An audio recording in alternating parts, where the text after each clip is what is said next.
Chapter 1400. Master, should we report to His Highness about Lu Bai?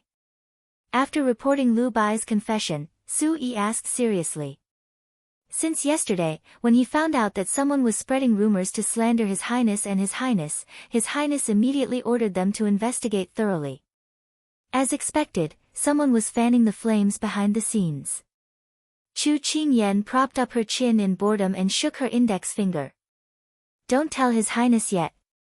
He's been very busy recently. Don't let him worry about this kind of thing. Su Yi nodded. Then what should we do with Lu Bai? Keep him. I have a use for him. Her eyes darkened. She didn't think that the person behind this would be Xiao Ran. Every time he met her and Big Ice Cube, he was always gentle and cute. One day, he stood on the opposite side of them and cut off all familial ties. He was no longer gentle and kind. She pressed down the corners of her mouth and showed a touch of sadness. The beautiful memories of the past could only be buried in the depths of her mind. At this time, Xiao Su opened the curtain and walked in. Jean Xian and the others tactfully retreated. I heard that you caught someone today. Sitting down beside her, Xiao Su looked at her with a faint smile. There was no questioning or suspicion in his eyes, only honest trust. Chu Qingyan smiled and nodded without hesitation. The source of the rumors. Xiao Su's lips curved up with a faint smile. You can deal with it. I won't interfere. Chu Qingyan smiled brightly. Okay. One didn't ask, the other didn't say, but they trusted each other completely. Why are you suddenly here? Didn't Huling say that you had something urgent to deal with? Chu Qingyan poured him a glass of water and tilted her head. The bet with the generals of the army had spread like wildfire in the army. Although Big Ice Cube didn't care, she insisted on sleeping in a tent to avoid gossip. Of course, in order to make Big Ice Cube compromise, she paid a big price. Thinking about it now, she still felt hot all over. If I have to do everything personally in the army, then what's the use of having them? Xiao Su's voice suddenly became a little cold. Since the little fellow admitted that she was a woman dressed as a man, those old generals seemed to have made up their minds to pester him, trying to make him busy and unable to find her again. In the end, they were all quietly dealt with by him. However, there was no need to let the little fellow know about these things. She could hear the anger in Big Ice Cube's voice. It wasn't hard for her to guess that it had something to do with her. However, since Big Ice Cube didn't say anything, she didn't need to ask. If he wanted her to know, he would tell her. Chu Qingyan nodded in agreement. You're right.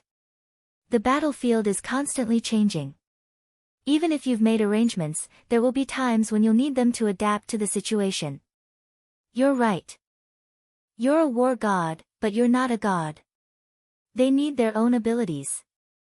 Big Ice Cube's men were all not bad, and each of them had experienced hundreds of battles. However, when there was a strong backer, they would subconsciously rely on him. In fact, this was not good for the army. Seeing that the little fellow could understand the meaning of his words, Xiao Su felt a burst of joy in his heart. He raised his hand and pinched the soft flesh on her face. It was very smooth to the touch. About tomorrow's competition, do you have any questions? Big Ice Cube, are you opening the back door for me to cheat? She deliberately twisted his meaning and blinked at him. If you want to understand it that way, it's more or less the same. Xiao Su didn't feel that there was anything wrong with betraying his subordinates. Anyway, no matter how big the world was, it couldn't compare to the person in his arms. Chu Qingyan rolled her eyes at Jiang Yi. Hugging just because he didn't like it. Xiao Su smiled. Sometimes, don't take fairness too seriously. How do you know that they didn't find someone else to ask about your ability? Chu Qingyan narrowed her eyes. Then, Big Ice Cube, please tell me more about their characteristics. What's in it for me? He lowered his head and looked at her, a deep smile in his eyes. Between the two of them, there was only a layer of mask, and their lips were just a hair's breadth away from touching. What do you think? She blushed and her heart raced, but she pretended to be calm. Xiao Su's lips hooked up, revealing a mysterious smile. In the middle of the night, a black shadow appeared in her tent. Looking at those eyes that were more beautiful than the stars, Chu Qingyan didn't know whether to laugh or cry. What happened to the promised rest separately? She only heard the breath by her ear. This king is here to reap the benefits. Before she could react, she had already been pushed onto the bed. The night passed in silence. At daybreak, the entire army camp was especially lively, waiting for the competition at noon. During lunch, Mr. Chu, Mrs. Chu, and the others sat around the table and looked nervously at the main character of the day. Unfortunately, the main character didn't take himself seriously and focused on eating. From time to time, he would even feed the 4 animals at his feet. Kai, you'll be competing in a while. Are you confident? Mother Chu asked worriedly. Mother, I don't have the ability to do that. How would I dare to take on that porcelain task? Chu Qingyan replied with a smile. Although she said that, Mother Chu was still worried. Father Chu suddenly patted the back of his wife's hand and comforted her. Dan Yang, don't worry. Kai has my heroic spirit back in the day. She'll definitely beat those people to a pulp. Moreover, I'll cheer for her. When Mother Chu heard this, she didn't want to burden her daughter and lowered her head to eat. Xining was serving the dishes at the side. She pursed her lips, as if she was being bullied. Master, are you really going to fight 1 against 3? Why don't we send the Howling Cheese Men up? I believe they are also first-class experts. Chu Qingyan had just finished eating and put down the bowl. She wiped her mouth and raised her brows at her little servant. What, you have confidence in Jean Xian, but not in me. You're not even married yet, but you're already siding with outsiders. When Xining heard this, she couldn't care less about what she had just asked. She glanced at Jean Xian, who was looking at her, and immediately covered her blushing cheeks. She stomped her feet at her master. Master, what nonsense are you saying? Then she ran out like a wisp of smoke. Chu Qingyan pursed her lips and couldn't help but laugh. Then, she met the faint smile in Big Ice Cube's eyes. The competition would begin in an hour.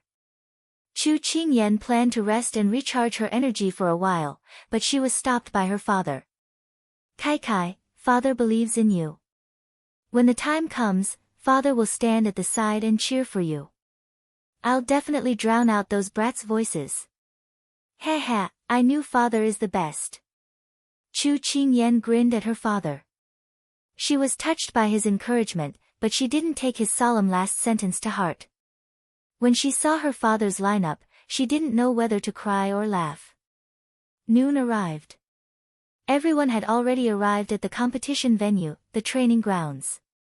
I didn't expect you to really dare to come. Wu Lin saw Chu Qingyan appear and sneered coldly. Chu Qingyan shrugged. I didn't expect General Wu to also dare to come. An eye for an eye, who didn't know how to return an eye for an eye? Wu Lin snorted. Only ignorant children would argue with each other. General Wu is right. She continued to reply indifferently. Wu Lin choked and left after saying, we'll see who's the real deal in the competition. Chu Qingyan didn't take him seriously at all. She smiled faintly and walked towards the competition stage. The sun hung high in the sky. The noisy training grounds were filled with soldiers. They had never seen Chu Qingyan before. At this moment, they only felt that the charming youth in red was so eye-catching. Chapter 1401. The competition stage was already surrounded by people. Chu Qingyan glanced around and saw that the generals she saw in the tent 2 days ago were all present. There were also some unfamiliar faces, but they all looked at her with unkind eyes. She never expected these people who lived in a patriarchal society to respect others, so she indifferently looked away and walked towards the small path that the crowd made for her. She can win with just her strength? Isn't that a joke? Don't look down on her. She once led a team to defeat the Prince of Nansong. That was the soldier's achievement. What does it have to do with her? I'll wait to see her crying and begging for mercy later. Chu Qingyan turned a deaf ear to these gossips. Jean Xian and the others who followed beside her silently, completely ignoring these people. When the time came, they wouldn't even have time to cry. There was no need to argue with them now. Is everyone here? Xiao Su sat on the judging platform. After his smiling gaze landed on the little fellow, he quickly glanced over at the others. Gao Hao stood up as the judge. Reporting to Your Highness, everyone is here. Chu Qingyan looked at the three people who stood up and couldn't help but raise her eyebrows. The opponent for the first round was a young general. It was the young general who was jumping around beside Hualing and Turin when Chu Qingyan returned a few days ago. Hualing whispered in her ear, "This person is Hua Yuan. His archery skills are superb. He can shoot a willow leaf from 100 steps away. People call him a divine archer." Chu Qingyan smiled. Big Ice Cube still had such an expert by his side. It was really a crouching tiger and hidden dragon. She nodded, indicating that she understood. After Gao Hao ordered people to prepare the target, he had the two people stand behind the yellow line. Chu Qingyan picked up the bow on the table and was adjusting it when suddenly, a burst of noise came from not far away. Go Kai Kai. Kai Kai is invincible. Master's divine archery is unparalleled, invincible under the heavens. Chu Qingyan stiffened her neck and looked over. She had almost broken the bowstring in that fight. She saw her father wearing a cone-shaped headgear made of paper and holding colorful ribbons in his hand. He was directing the cheerleading team. The members of the cheerleading team were Glutinous Rice Ball, Su Yi, and the others. At this time, they were all expressionlessly wearing the same colorful headgear as their father. Then, they swayed left and right while shouting slogans. Seeing their master's gaze, the group of people looked back at her helplessly. It was the old man who held them back, otherwise, they really didn't want to embarrass their master. One could only imagine how magnificent the scene of 3 snow wolves and more than 10 howling riders was. The crowd was shocked by this scene, and their gazes kept darting between Chu Qingyan and this group of people. Then, some people were dissatisfied with their noise and wanted to chase Father Chu and the others out. However, Snowflake Cake and the other two squatting on both sides slowly bared their fangs at the newcomers, and the crowd immediately dismissed the idea of going against them. Mr. Chu twisted his waist and waved his ribbon. He cast a smug look at his daughter and shouted even louder. Mr. Chu, Kai Kai.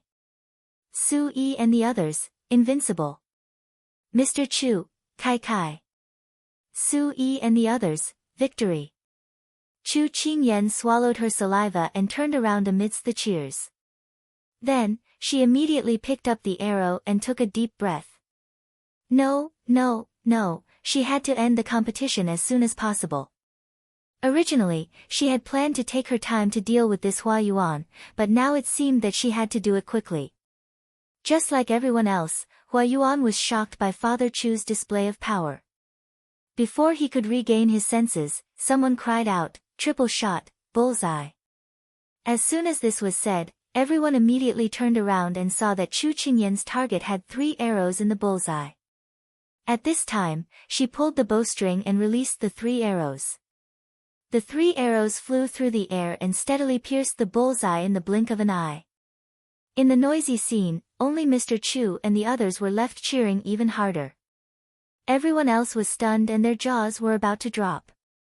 This was the first time they had seen someone shoot 3 consecutive shots, and with such accuracy. Hua Yuan, who was standing at the side, was completely frozen. He had completely forgotten to shoot an arrow because he had seen an even more frightening scene. There were only 4 arrows left. Chu Qingyan found it troublesome, so she took them all and loaded them all. That's scary. She's going to shoot 4 consecutive shots, someone exclaimed. However, before he could finish speaking, Chu Qingyan had already released the bowstring. All 3 arrows hit the bullseye. One of them penetrated the bullseye and the other pierced the bullseye. The scene was so silent that one could hear a pin drop. Is she still human? This is the first time I've seen someone so strong. That's so scary.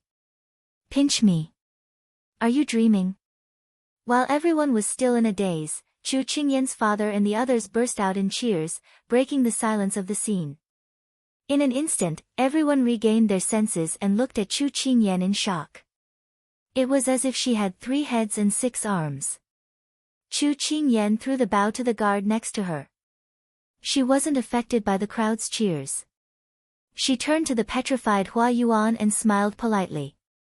Your turn. Hua Yuan looked at the youth who was smiling like a spring breeze but was so terrifying. He swallowed his saliva and said, Hua Yuan admits defeat. He could guarantee that he would hit the bullseye every 10 times, but this person's strong archery skills made him admit defeat. Even if both of them hit the bullseye, he had to admit that in everyone's eyes, her archery skills were superior. Rather than wasting time competing, he might as well admit defeat. Chu Qingyan saw his sincere expression and couldn't help but smile. It seemed that although this archery genius was unyielding, he wasn't arrogant. Very good, she could let the ice cube nurture him more in the future. Gao Hao and the other generals finally regained their senses. Their gaze landed on Chu Qingyan as if they were looking at a monster. This person was so strong. Wu Lin and the others who disliked her stopped underestimating her. They no longer saw her as a weak girl, but as an opponent. Meanwhile, Hong Jianhua stroked his beard thoughtfully. Xiao Su wasn't surprised at the result of this competition at all. He waved his hand and ordered people to prepare for the second round. There was a quarter of an hour to rest. At this moment, Chu Qingyan walked to the ice cube and whispered, Can you ask father and the others to withdraw? It was so lively that she wanted to dig a hole and hide in it. Xiao Su's eyes shone with a smile. Father-in-law has good intentions. As a son-in-law, I can't stop him. Chu Qingyan glared at him in annoyance. Then, under the referee's call, she leaped onto the arena. It was built temporarily, but it was very sturdy. Wu Lin was stopped by Hong Jianhua and was explaining something to him. He hadn't stepped onto the arena yet. Chu Qingyan wasn't in a hurry. She stood there elegantly with her hands behind her back. At the same time, Father Chu's cheerleaders had already occupied one side. They were cheering loudly and even singing a song.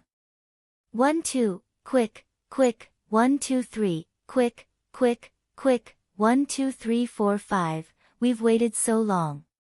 1 2 3 4 5 6 7, we've waited so long.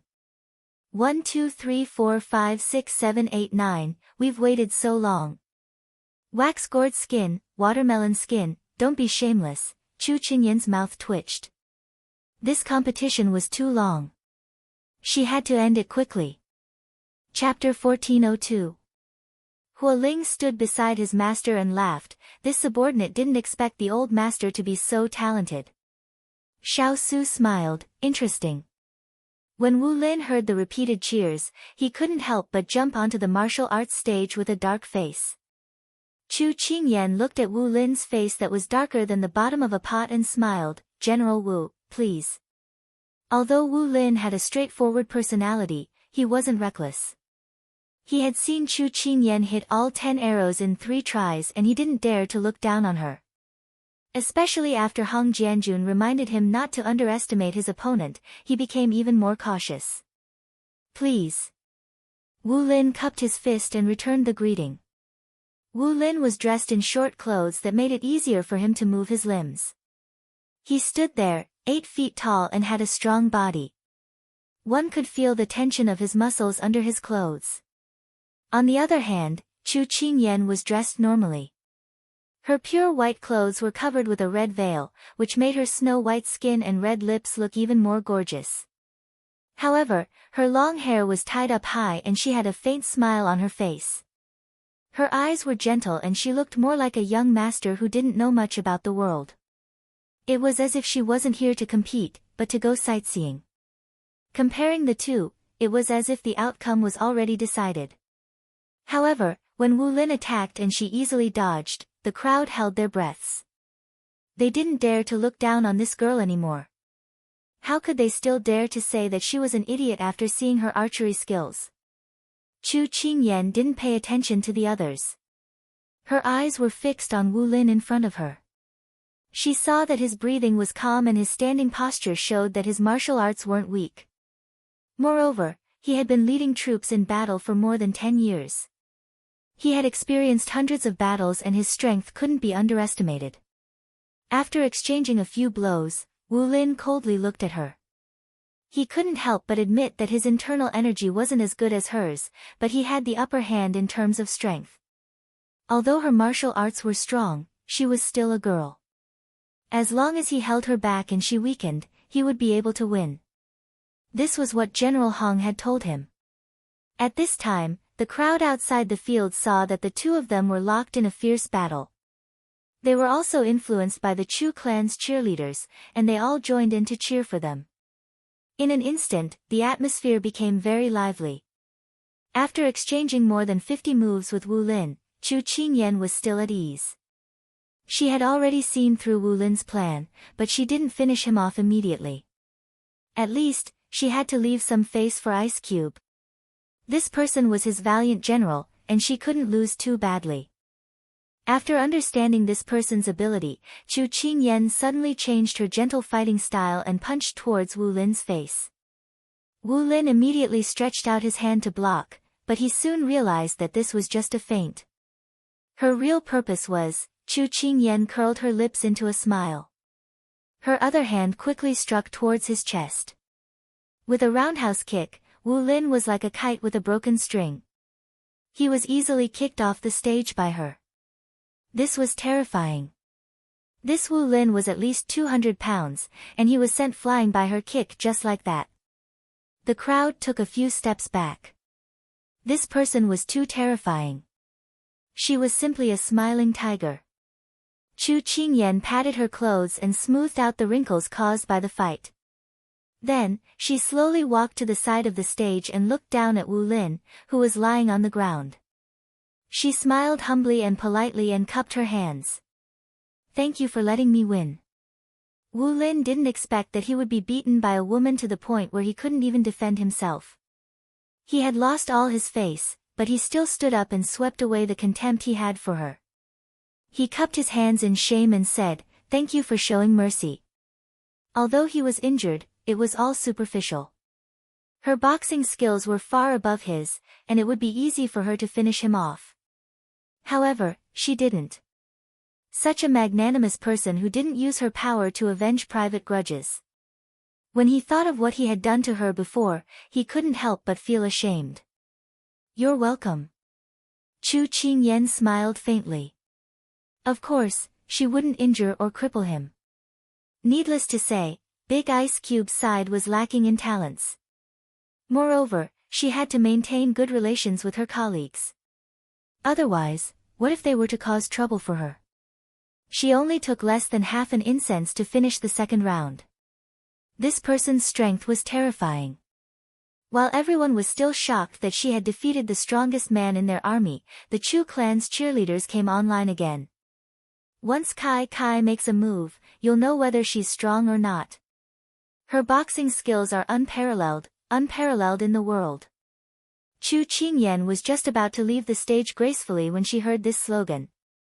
Her leg tilted and she almost fell to the ground. The third round of the competition began very quickly. Marching and setting up formations was a simulation of a real battlefield. The two sides faced off to see who had the stronger combat ability. During this period, Chu Qingyan and Hong Jianhua each picked 500 soldiers from the army. Then, using the sand table as the battlefield, the two planned on the sand table while the soldiers fought on the training ground. Chu Qingyan walked to the place where the army gathered and chose the 500 people under Hua Yuan. Then, she walked back to the sand table and sat down. Hong Jianhua was originally worried that she would choose from the people he brought, because Jin Xian and the others were all experts. They could at least fight 1 against 10. If they really went on the field, his people wouldn't be enough for them to kill. Seeing that she had finished choosing, he directly chose the people under his banner. Just now, His Highness had sent a message to him to use his own people. Doing so would make people think that he was bullying others. He was a proud person, but military orders were difficult to follow. The sand table was Hong Jianhua's strength. As soon as he sat down, his aura suddenly changed. He was calm and steady, making people feel intimidated. Then I'll start first. Chu Qingyan waved a paper fan in one hand and a small flag in the other. She was very leisurely and looked more like a hedonistic sun than before, even though her real identity was a woman. She placed the small flag on the left side of the opponent's army and smiled. The first team, take 100 people and attack directly from the left. On the other side of the sand table, Hong Jianhua quickly responded. Shaoli, take 80 people with shields to defend and counterattack. Hong Sheng, take 50 archers to shoot forward. The two of them each occupied a corner of the high platform and didn't interfere with each other. No one knew what order the other gave. They could only see the reactions of their 500 soldiers. The height of the high platform was just enough to see the battle below clearly. The second team, take 100 soldiers to cover with shields. The third team, take 100 cavalry to flank from the right. No matter what move Chu Qingyan used, the opponent's defense was very good. Seeing that her people were blocked by the opponent with a small number of people, Chu Qingyan couldn't help but nod. This General Hong was indeed an expert. But this way, she could play a little longer. In the past, she only had the big ice cube to accompany her. She was always beaten to a pulp. This time, she could fight back. After the two of them fought for a few rounds, Hong Jianhua suddenly felt a little lost. This person's fighting style was basically not according to the rules. His attitude was the same as hers. He did whatever he wanted, as if there was no strategy at all. He just let the soldiers attack wherever he wanted, just like a newbie. Hong Jianhua thought, could it be that this person didn't know how to fight at all? Because he had won 2 rounds, he had already won the bet, so he didn't care about the success or failure of this round. He looked suspiciously at the corner covered by the curtain and suddenly had a plan in his heart. Chapter 1403. Xiao Su sat in the middle of the stage with a stack of papers beside his hand.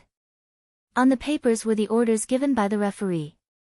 As more and more papers appeared, the battle below became more and more intense. Sitting on both sides were high-ranking military officers. They took the papers and looked at the battle below. Many of them revealed the same confused expression as Hong Jianhua. Does this person not know how to fight? It seems like she's sending people to their deaths. The moment Lu Weiyun spoke, everyone agreed.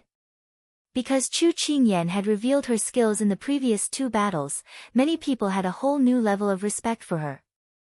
No one dared to look down on her anymore. But when they were prepared for battle, she used a disorderly marching formation. This made them deeply suspect that they had overestimated her before. Xiao Su glanced at the high-ranking military officers on both sides and curled his lips subtly. Then, he focused on the battle below. Many soldiers were taken off the stage. This was only a drill and not a real battle. So, the soldiers who went on stage wrapped their weapons in cloth. This way, they could ensure that they would not injure their opponents. But if they were hit in a vital point, they would have to leave the stage, indicating that they had died in battle. Comparing the 2 sides, Chu Qingyan's side had more and more people left the stage. The battle was one-sided, but her expression was still calm. She was not disturbed because of this. Hong Jianhua glanced at the battlefield. He had only lost 100 soldiers, but the other side had lost twice as many men. He believed that at this speed, he would be able to obtain a complete victory in less than an hour. When she saw the change in the battle below, she knew the other side's plan. She chuckled and was not in a hurry to reel in the net. She continued to use her diversion tactic.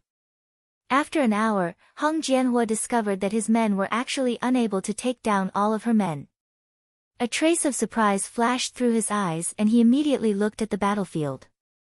He saw that his men were surrounding and attacking Chu Qingyan's men. But her men did not fall, while his men fell one after another. He could not help but suck in a breath. What the hell is going on? While Hong Jianhua was still in shock, the 2 rows of generals on either side of Xiao Su also stood up, because the situation had suddenly become one-sided, and the prairie was ablaze with lightning speed. Xiao Su sipped his tea and glanced at the generals beside him. His gaze was as calm as snow. It was time to let these subordinates see that military tactics were not so inflexible. Every time, they could find traces in military books.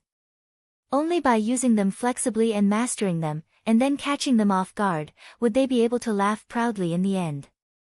Glancing at the battlefield, Chu Qingyan evaluated the troops on both sides and calculated the time. When she felt that it was about time, she stuck the small flag in her hand into the enemy's territory without hesitation and said, "Reel in the net." Soon, the side that was still being beaten up suddenly pounced on the opponent like a flood dragon, crushing the opponent's life in a crushing manner. How could this be? Weren't those people exhausted just now? Why do they seem to have changed their appearances? Wu Lin exclaimed, speaking the thoughts in Hong Jianhua's heart. They had clearly seen Chu Qingyan's people being exhausted, but now, they were all ferocious like tigers, beating their opponents to the point of retreating. That's not right. Did you guys notice that little General Chu did not use those 200 people at all? Instead, they were placed at the side. Because the 300 people in front of her were fighting, we had neglected them. Jing Guanghui, who had participated in the Battle of the Southern Heavens with Chu Qingyan, looked at the battlefield below, and his eyes suddenly lit up. Because he was too shocked, the way he addressed Chu Qingyan was still stuck in the past. If General Jing did not mention it, we would not have noticed that those 200 people had not moved at all. That is to say, little General Chu used 300 people to fight against General Hong's 500 people. Fang Lu, who had been watching from the side, could not help but interrupt. He had always stood on Chu Qingyan's side. Even though he knew that she was a girl, he did not reject her, because he knew that she was his master's helper. Therefore, he would only admire her, and not have the same intense reaction as the others. Rather than saying that she was fighting, it was more like she was dragging them down. Xiao Su, who had been silent all this time, slowly opened his mouth to remind them. It seemed that these people had already started to reflect. Not bad. With His Highness' reminder, everyone finally broke their original train of thought. Thinking back to Chu Qingyan's plan from the beginning to the end, their faces became more and more shocked. From the beginning, this person had used an unmethodical method to exhaust the strength of General Hong's side. However, they saw it as her not knowing how to fight and seeking her own death. However, looking at it from another perspective, it was precisely because she did not follow the routine that she lowered the opponent's guard, causing them to step into her trap step by step. She dragged down 500 people, and left 200 people to recharge. When the opponent was exhausted, she instantly attacked. So what if the opponent had the advantage in numbers? Didn't they still suffer a counterattack? When they thought it through, the sound of gongs and drums suddenly rang out. Everyone's faces changed. It was over. So fast. The curtain on one side was pulled down, revealing Hong Jianhua's pale face covered in sweat. He had lost. He had lost. There had never been a time when he had lost so unexpectedly. On the other side, the youth slowly walked out while fanning himself. Although he was gorgeous, no one dared to look down on him anymore. They felt that he was weaker than a man. Instead, he made people feel fearful. How was this a rabbit? This was clearly a snow wolf. Killing without spilling blood.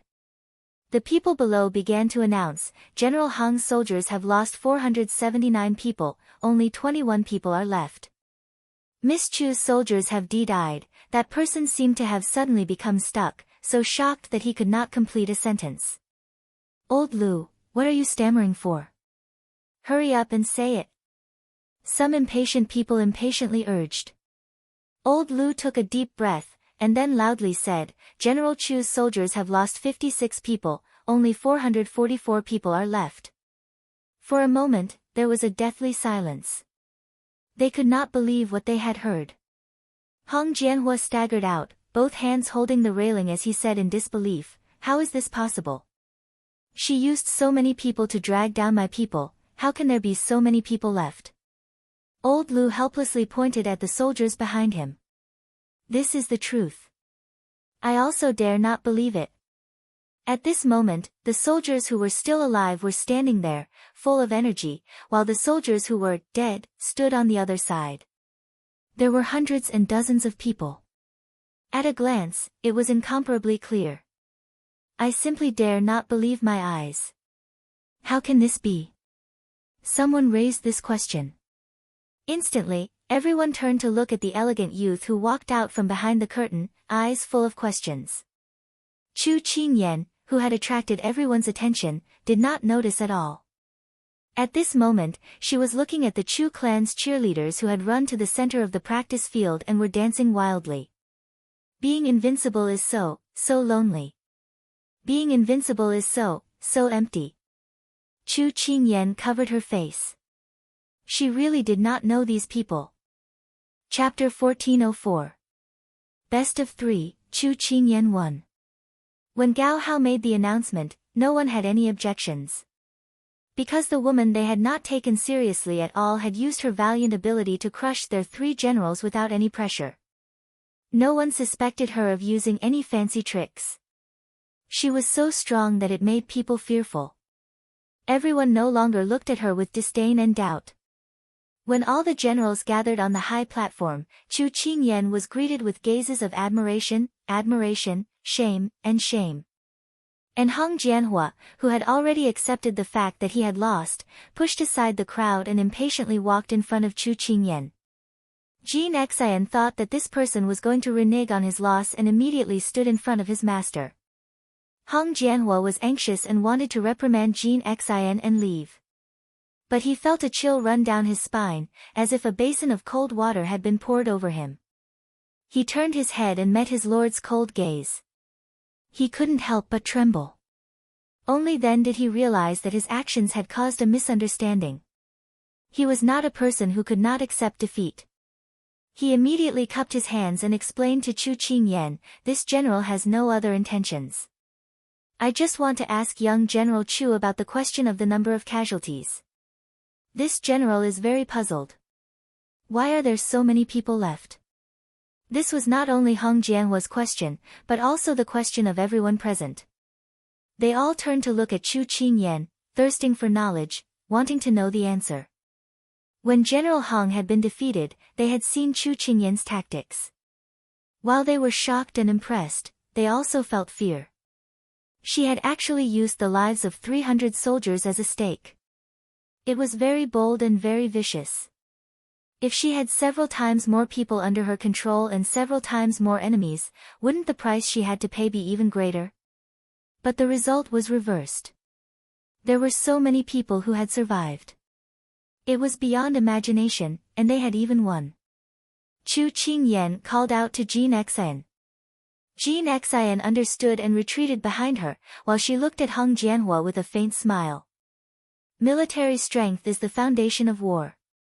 This Chu is not a cruel person who only wants to win without caring about the lives of the soldiers.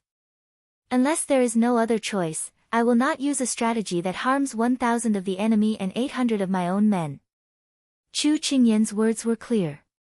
Because she was on the high platform and because she did not suppress her voice, it spread to every corner of the platform. The soldiers gathered around the high platform heard it clearly. When they saw her move just now, everyone was worried that if she stayed in the army, she would become a cold-blooded and ruthless leader. If she sacrificed them for victory, that would be too terrifying. At this time, they couldn't help but be comforted. They felt that as a superior, it was already very difficult for her to think for them. They admired her even more. Chu Qingyan's words were meant for the people below the platform to hear. She was afraid that in the eyes of the army, she would become the Azura from hell. Chu Qingyan continued to explain to Hong Jianhua with a smile, as for why there are so many people left behind, it is because this Chu had already instructed them before going to the battlefield. Their goal is to exhaust your strength and make you tired. As long as this goal is achieved, it is fine. There is no need to fight to the death. At the critical moment, it is more important to save your lives. If you are injured, you can play dead. That is why we conserve our strength. There is no such thing as war. She did not find it embarrassing at all to let the soldiers play dead. In the face of life and death, what was face and dignity? Chu Qingyan's words refreshed the world view of the soldiers present. The people on the platform were all experts in war and were not people who stuck to the rules. After hearing her words, it was as if their conception and governing vessels had been opened, and they suddenly had a new understanding of military formations. War was the way of deception. Xiao Su glanced at the enlightened expressions of his subordinates and slowly curved his lips. The little fellow had won 2 rounds in a row, so the outcome was already decided. There was no need for a 3rd round, but he had always felt that the more battles they fought, the more mediocre the style of his generals became. In the long run, there were only disadvantages and no advantages. He needed someone to break this situation and bring in a new source of power. The little fellow was a good candidate. And the little fellow also wanted to test the methods of his subordinates. The two of them had the same idea and continued to compete in the 3rd round. The result was just what he wanted.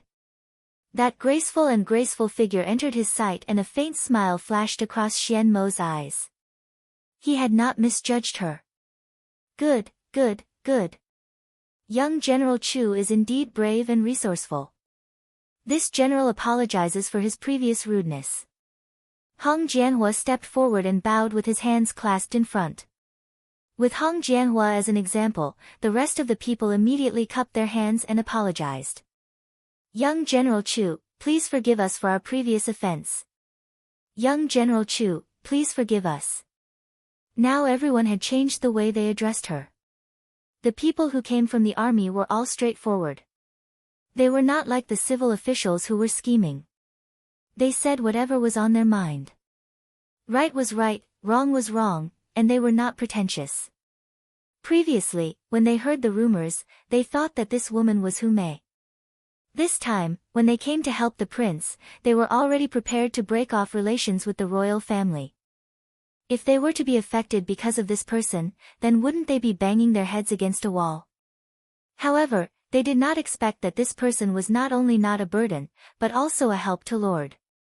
Whether it was strength or intelligence, she was far above them. How could they care about whether she was a man or a woman? At this critical moment, one more talent meant one more strength, and one more strength meant one more chance of winning. When a person reached such a level of strength, in their eyes, it was already beyond gender. And this was beyond Chu Qingyan's expectations. She originally only wanted to stay in the army in this way so that no one would object and not make things difficult for Big Ice Block. But, she opened the folding fan to cover the smile on her face. It was an unexpected gain. Everyone, there is no need to blame yourselves. If it were me, I would do the same. I am very happy that you can recognize my ability. This Chu is honored. Chu Qingyan did not put on airs. In the future, they would all be her colleagues. It was very important to have a good relationship in the office. Only by being harmonious could they go further. She had such a powerful ability, yet she was humble and gentle. This made everyone feel relieved, and they immediately started chatting with her. The scene became lively all of a sudden. After a while, after enjoying the happy scene, Xiao Su suddenly spoke. The competition is over, and the results are out. This matter has come to an end. However, a country has its laws, and an army has its rules. Since little General Chu had disguised herself as a man to participate in the Battle of the Southern Heavens, this prince should give you an explanation while everyone is here. When these words fell, everyone was surprised and looked at each other. Gao Hao stood up. Lord, let's just forget about this matter. Young General Chu has won many battles for the Sichuan. Her ability is outstanding. Now that we are in need of people, we can let bygones be bygones. Xiao Su raised his hand to stop him from speaking. He calmly looked at the person surrounded by the generals and said indifferently, Ah Yan, what are you going to do? Chapter 1405. Chu Qingyan raised her head and met those deep eyes. Under the inexplicable and nervous gazes of Jean Xian and the others, she slowly revealed a row of neat little teeth. Listen to your highness. Those eyes were calm and no one could guess what he was thinking. They only heard him order, tie her up. As soon as he finished speaking, everyone gasped. This woman had disguised herself as a man to sneak into the army camp and fight with the army. If she was really investigated, even beheading in public would not be enough to offset her crime. She might even implicate her family, and at least 9 generations of her family would be executed. They did not understand why Lord would choose to investigate Chu Qingyan's crime at this time. Although this was in line with Lord's ruthless style, they were no longer so angry about her disguising herself as a man. Looking at Chu Qingyan tied up by a thick rope, everyone wanted to say something, but they were intimidated by Lord's pressure and stopped. However, their lord had already stood up from the main seat and walked to the edge of the high platform. Because they did not deliberately lower their voices, the people below had already heard their words. At this time, Xiao Su's movements slowly moved to the front of the high platform. In other words, the army of 100,000 had unknowingly gathered below the high platform. Chu Qingyan walked to his side under the signal of the soldiers behind her and looked down at the soldiers below with him. Because she had used less than 4 hours to finish the 3 rounds of competition, the sun was very bright and dazzling at this time. She narrowed her eyes and looked at the strange and surprised faces.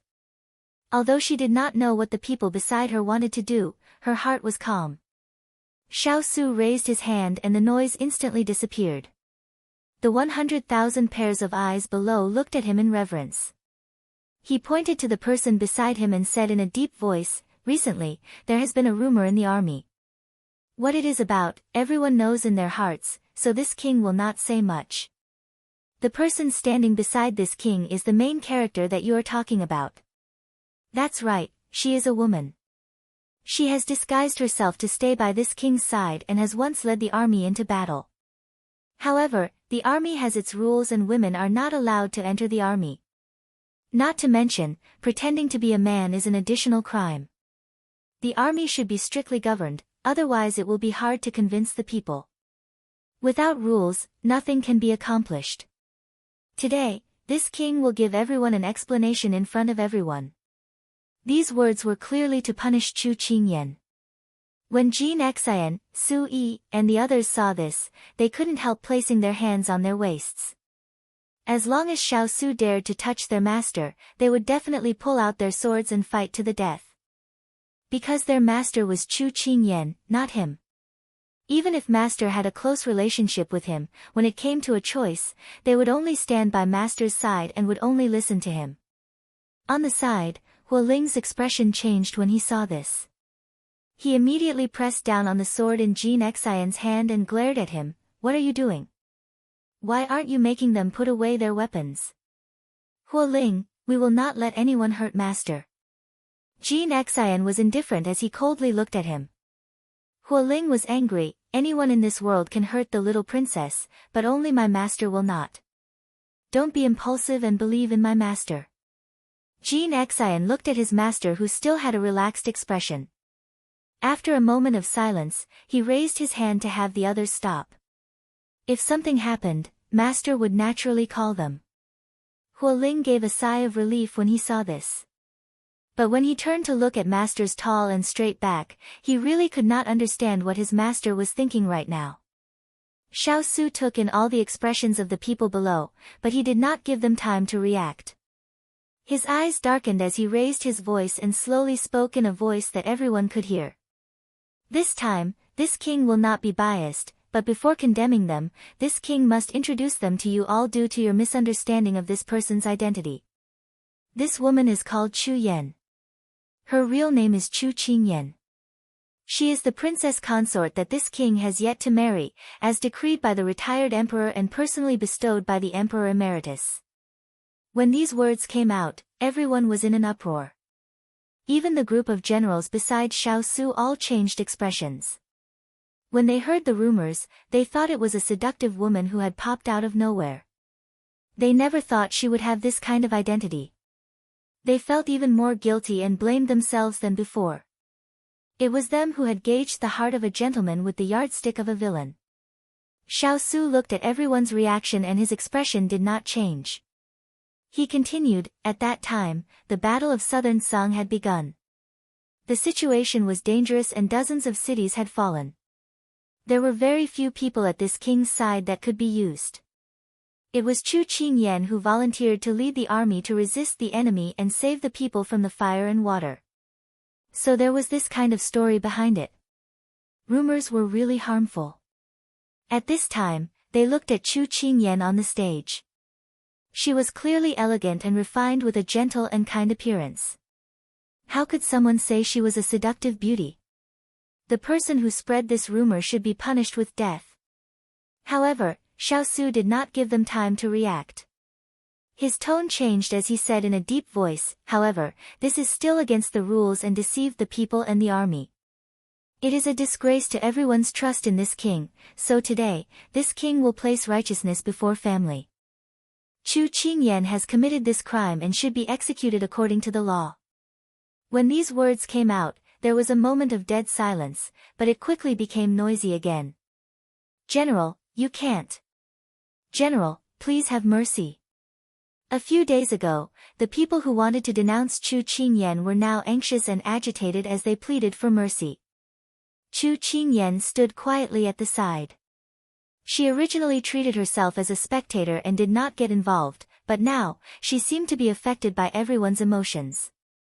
Her brows moved slightly and she was surprised. She could not help but turn to look at the cold and cheerless big ice cube. Hong Jianhua had already treated Chu Qingyan as one of his own. At this time, he could not help but stand up and say, General, young General Chu disguised herself as a man at that time as an expedient measure. Special circumstances should be dealt with differently. Moreover, she has made great contributions and saved the people from the fire and water. This general feels that her merits can offset her faults. Wu Lin, Gao Hao, and the others also stood up and cupped their hands to plead.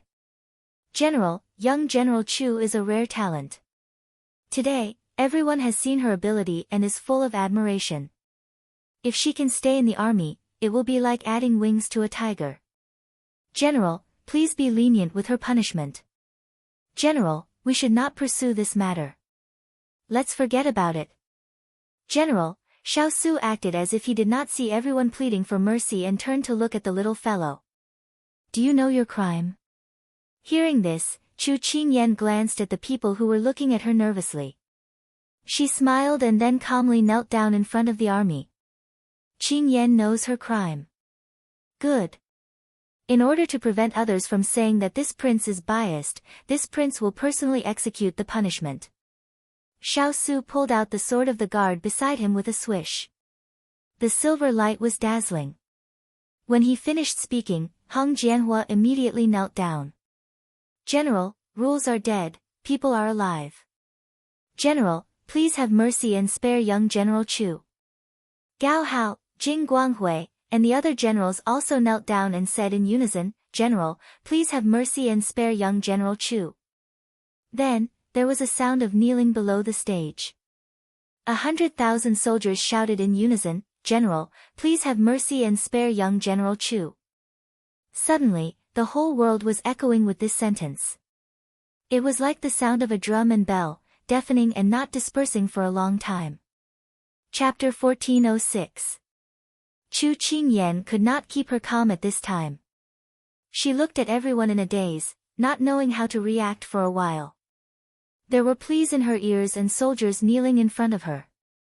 It would be a lie if she said she wasn't moved. However, at this time, the sword in Xiao Su's hand was already above Chu Qingyan's head.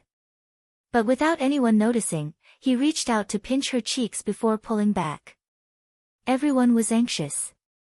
Their gazes were fixed on the sword that was suspended in midair. Their pleas for mercy were like an avalanche that could topple mountains and overturn seas. Jin Xian and the others did not care about Hu Ling and the others' dissuasion as they pulled out their swords to go forward. Chu Qingyan turned to shake her head at them, indicating for them not to act rashly. Jean Xian and the others could only grit their teeth and pull back their weapons before retreating. His eyes swept over the kneeling people and a light flashed in Xiao Su's eyes.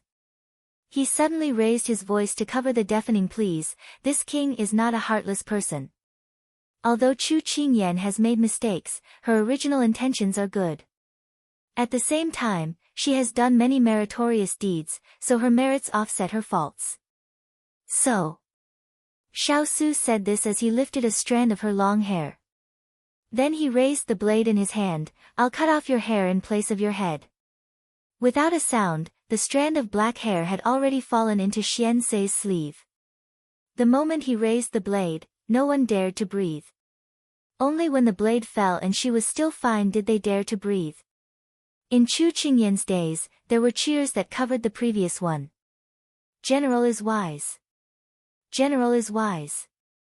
Xiao Su personally reached out to untie her and then helped her up. He stood beside her and faced everyone. Yesterday's crimes have all been removed. There will be no more Chu Qingyan disguised as a man in the future. If this king hears anyone talking behind their backs again, they will be dealt with according to military law. Yes. As long as Chu Qingyan was not punished, it was fine no matter what. Chu Qingyan turned slightly to look at the person beside her. At first, she did not know what the ice cube was planning. However, after so many years of chemistry and trust in him, she listened to him without any reservations. She did not doubt him at all. Even if he held a knife to her head, she would never change her mind. Until this moment, she couldn't help but smile. He didn't let her down. It turned out that everything he did was to help her clear the obstacles and remove this time bomb. Thinking about it, in the future, no one would offend her because of this matter. This was her big block of ice. How could she not love him? Suddenly, she felt her hand warm as it was wrapped in a large palm. She couldn't help but be stunned. Then, she struggled unnaturally and whispered, "Don't be like this in public. You're the commander-in-chief. It's not good if people see you. It wasn't easy for me to get rid of the suspicion of being a vixen, so don't try to frame me again. Otherwise, don't blame me for being rude." Hearing her anxious and helpless voice, Xiao Su slightly curled his lips. Then he looked over the army and released his pressure. His eyes were like torches. When everyone felt this pressure, they couldn't help but slowly fall silent. "Soldiers, this king knows that you have followed this king with great ambitions, so this king will remember this kindness." This king did not want to be enemies with the royal family, but the emperor went too far, killing loyal people and fabricating crimes to put this king to death. This king has endured humiliation for many years, only wanting to protect the country and its people, but the emperor ignored the ambitions of the surrounding countries and used all means to have this king die in the capital. This hatred is hard to dispel. Now there are wolves and tigers everywhere, but we're all bound together for good or ill. This king will share blessings and hardships with you. Xiao Su rarely said these words, but it made the eyes of the soldiers turn red. Many of the generals by Xiao Su's side had followed him to many victories, but because of the emperor's suspicion, in order to suppress them, he didn't give them an equivalent reward for their military exploits. They were sent far away to the border, not to mention being promoted to nobility. This made them angry, but they didn't dare to say anything. Moreover, they had all been promoted by the Lord, so they didn't care much about military exploits. However, in many battles, the Sichuan emperor had embezzled the army's provisions. If the Lord hadn't thought of ways to fill their stomachs, they wouldn't have sacrificed their lives for the country and would have starved to death. They fought for the country and its people, but the Sichuan emperor's actions made them bitterly disappointed. At this moment, the crowd was angry. Xiao Su raised his hand to calm the restless crowd. Then, he took a step forward with the little fellow and said to the crowd in a clear voice, "For so many years, this king has been wandering between life and death. If the princess hadn't been by my side to look after me, this king might have already left this world, and wouldn't have had the chance to pacify the chaos of the southern blue continent." Thus, this king said to himself, "In the first half of my life, I didn't let down the world, I didn't let down the country, and I definitely can't let her down in the future." Chu Qingyan didn't know what he wanted to say, so she quietly listened. However, she had a feeling that something was about to happen. The people below the stage also listened seriously, their gazes landing on the red-clothed youth with black hair. Their expressions were filled with gratitude and admiration. From the help you've given in the past, you can see that the princess is pure and kind, and she values friendship and righteousness.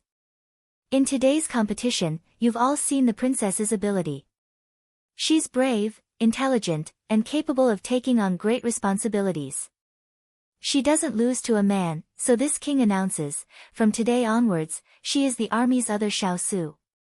Seeing her is like seeing me. Her orders are this king's orders. No matter when or where, no one is to question them. His words were powerful and didn't allow for any objections. He wanted everyone to know just how important Chu Qingyan was in his life. He wouldn't allow something like this to happen again. He wouldn't allow anyone to hurt her in any way. So today, he wanted to show her his might. Seeing her is like seeing me. Chu Qingyan was deeply shocked by his words. Her mind kept replaying those words. She never thought that at this time, he would suddenly stand up for her. From now on, no one in the army would dare to bully her. At the same time, she would be given the same amount of power and she would be able to walk freely. She felt the hand holding her slowly tighten. The heat that came from it made her feel at ease. This affection was too heavy. She estimated that she would have to bear it for the rest of her life. When the soldiers heard Xiao Su's words, they all knelt down and shouted in unison. We pledge our lives to follow the general, we pledge our lives to follow the princess. We pledge our lives to follow the general, we pledge our lives to follow the princess. Their voices were like waves, each one louder than the last. From now on, Chu Qingyan's name would be on par with the god of war Xiao Su's. From now on, this pair of lovers would open a new chapter in their Xishuan. When the Chu clan's cheerleaders heard Xiao Su's order to tie Chu Qingyan up, they were all enraged. Just as they were about to make a move to save their mistress, they were calmed down by the earth spirit, who was already prepared. Seeing that the situation had changed, Chu Qingyan's father was overjoyed. He called everyone to the center of the field and began a new round of dancing. General, yo-yo. Princess, yo-yo. When the soldiers saw this, they also joined in happily. They waved their arms and swayed like the Chu family's cheerleaders. General, yo-yo.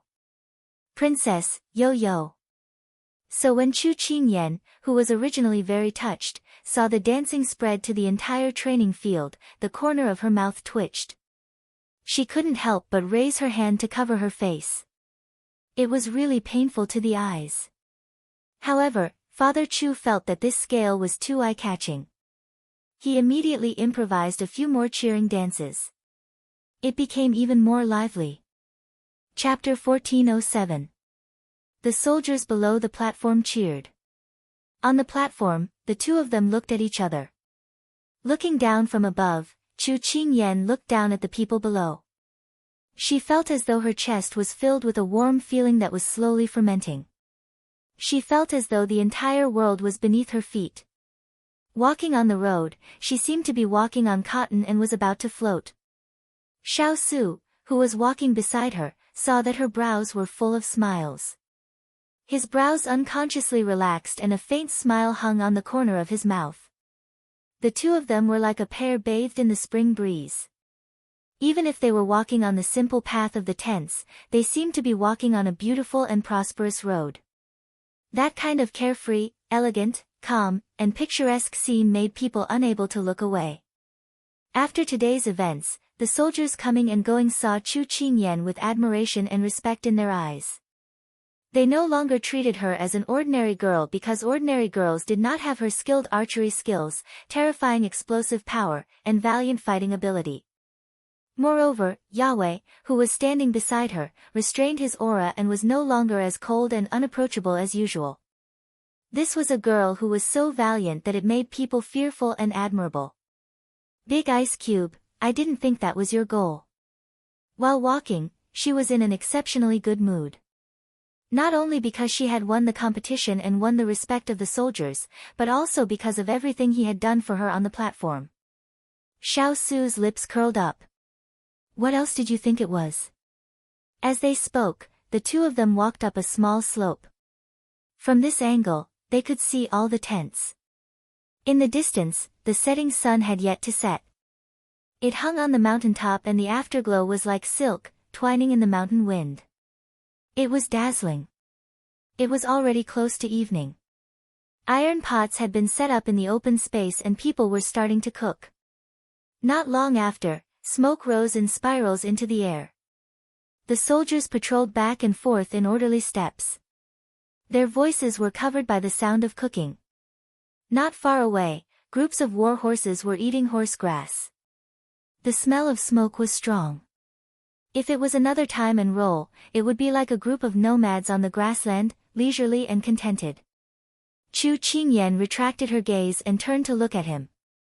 At that time, I didn't have any thoughts because I knew you had your own reasons for doing things. I only needed to believe in you and follow you. Xiao Su's gaze softened because of her words. He reached out his hand and gently rubbed her head. You cooperated very well. Under the watchful eyes of the crowd, it was difficult for Xiao Su to give her any hints. But when he spoke, she did not say a word and she went along with him. This made him very proud. His little fellow trusted him very much. When I held the knife to your neck, were you afraid? Chu Qingyan pretended to roll her eyes at him. It's all in the past. Isn't it too late for you to ask me if I was afraid now?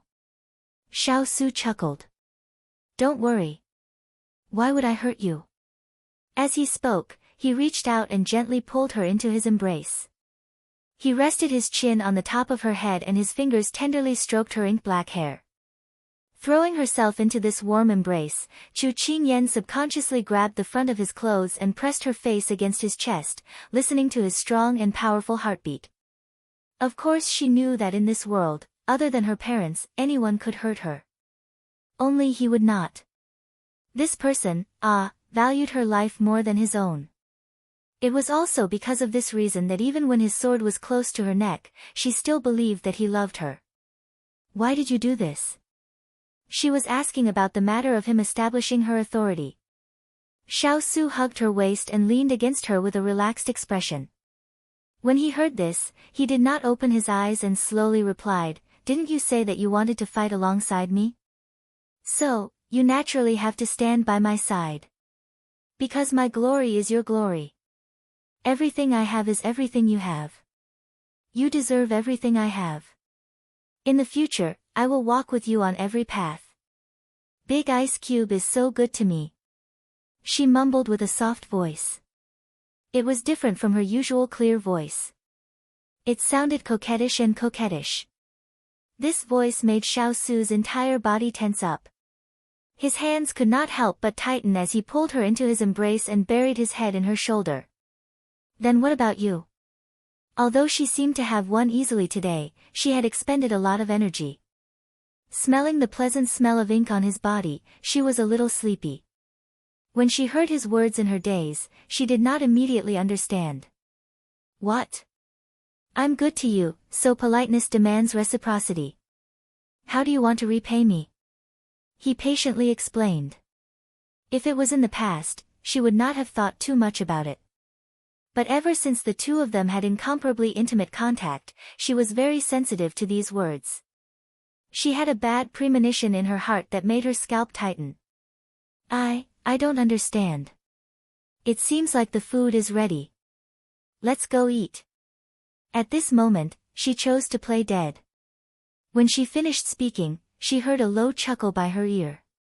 Before she could recover from his laughter, she heard him speak in a serious tone. I'm indeed a little hungry. She thought that he had let her go, but unexpectedly, his next words made her cheeks turn red. I can't help but want to start eating. Following that, her feet were in the air. She cried out softly and lost her balance. She hurriedly hugged his neck, but he laughed even more heartily. He moved closer to her ear and whispered bewitchingly, Accompany me tonight. Every time he used his handsome male trick, she could not resist. She could not help but bury herself in his embrace and muffled a mosquito-like reply, "Okay." Xiao Su's lips hooked up. Without another word, he directly carried her into the small forest from before. When she revisited the old place, Chu Qingyan had a kind of self-awareness that the evils she brought upon herself were the hardest to bear. However, this was the man she had chosen. How could she bear to see him suffer? The moon hung above the treetops. The night was hazy and the mountain breeze was gentle. It was a beautiful place to talk about love. Although the two masters did not see each other from afternoon to night, the smart ones knew that they should not disturb them. Each of them concentrated on their own matters. 100 li away. There was a group of light cavalry galloping on the road. How much longer until we arrive? The leader of the group was dressed in black armor and asked the person beside him. "Fourth Highness, we will arrive in another day." Yan Shi looked into the distance, then retracted his gaze and replied.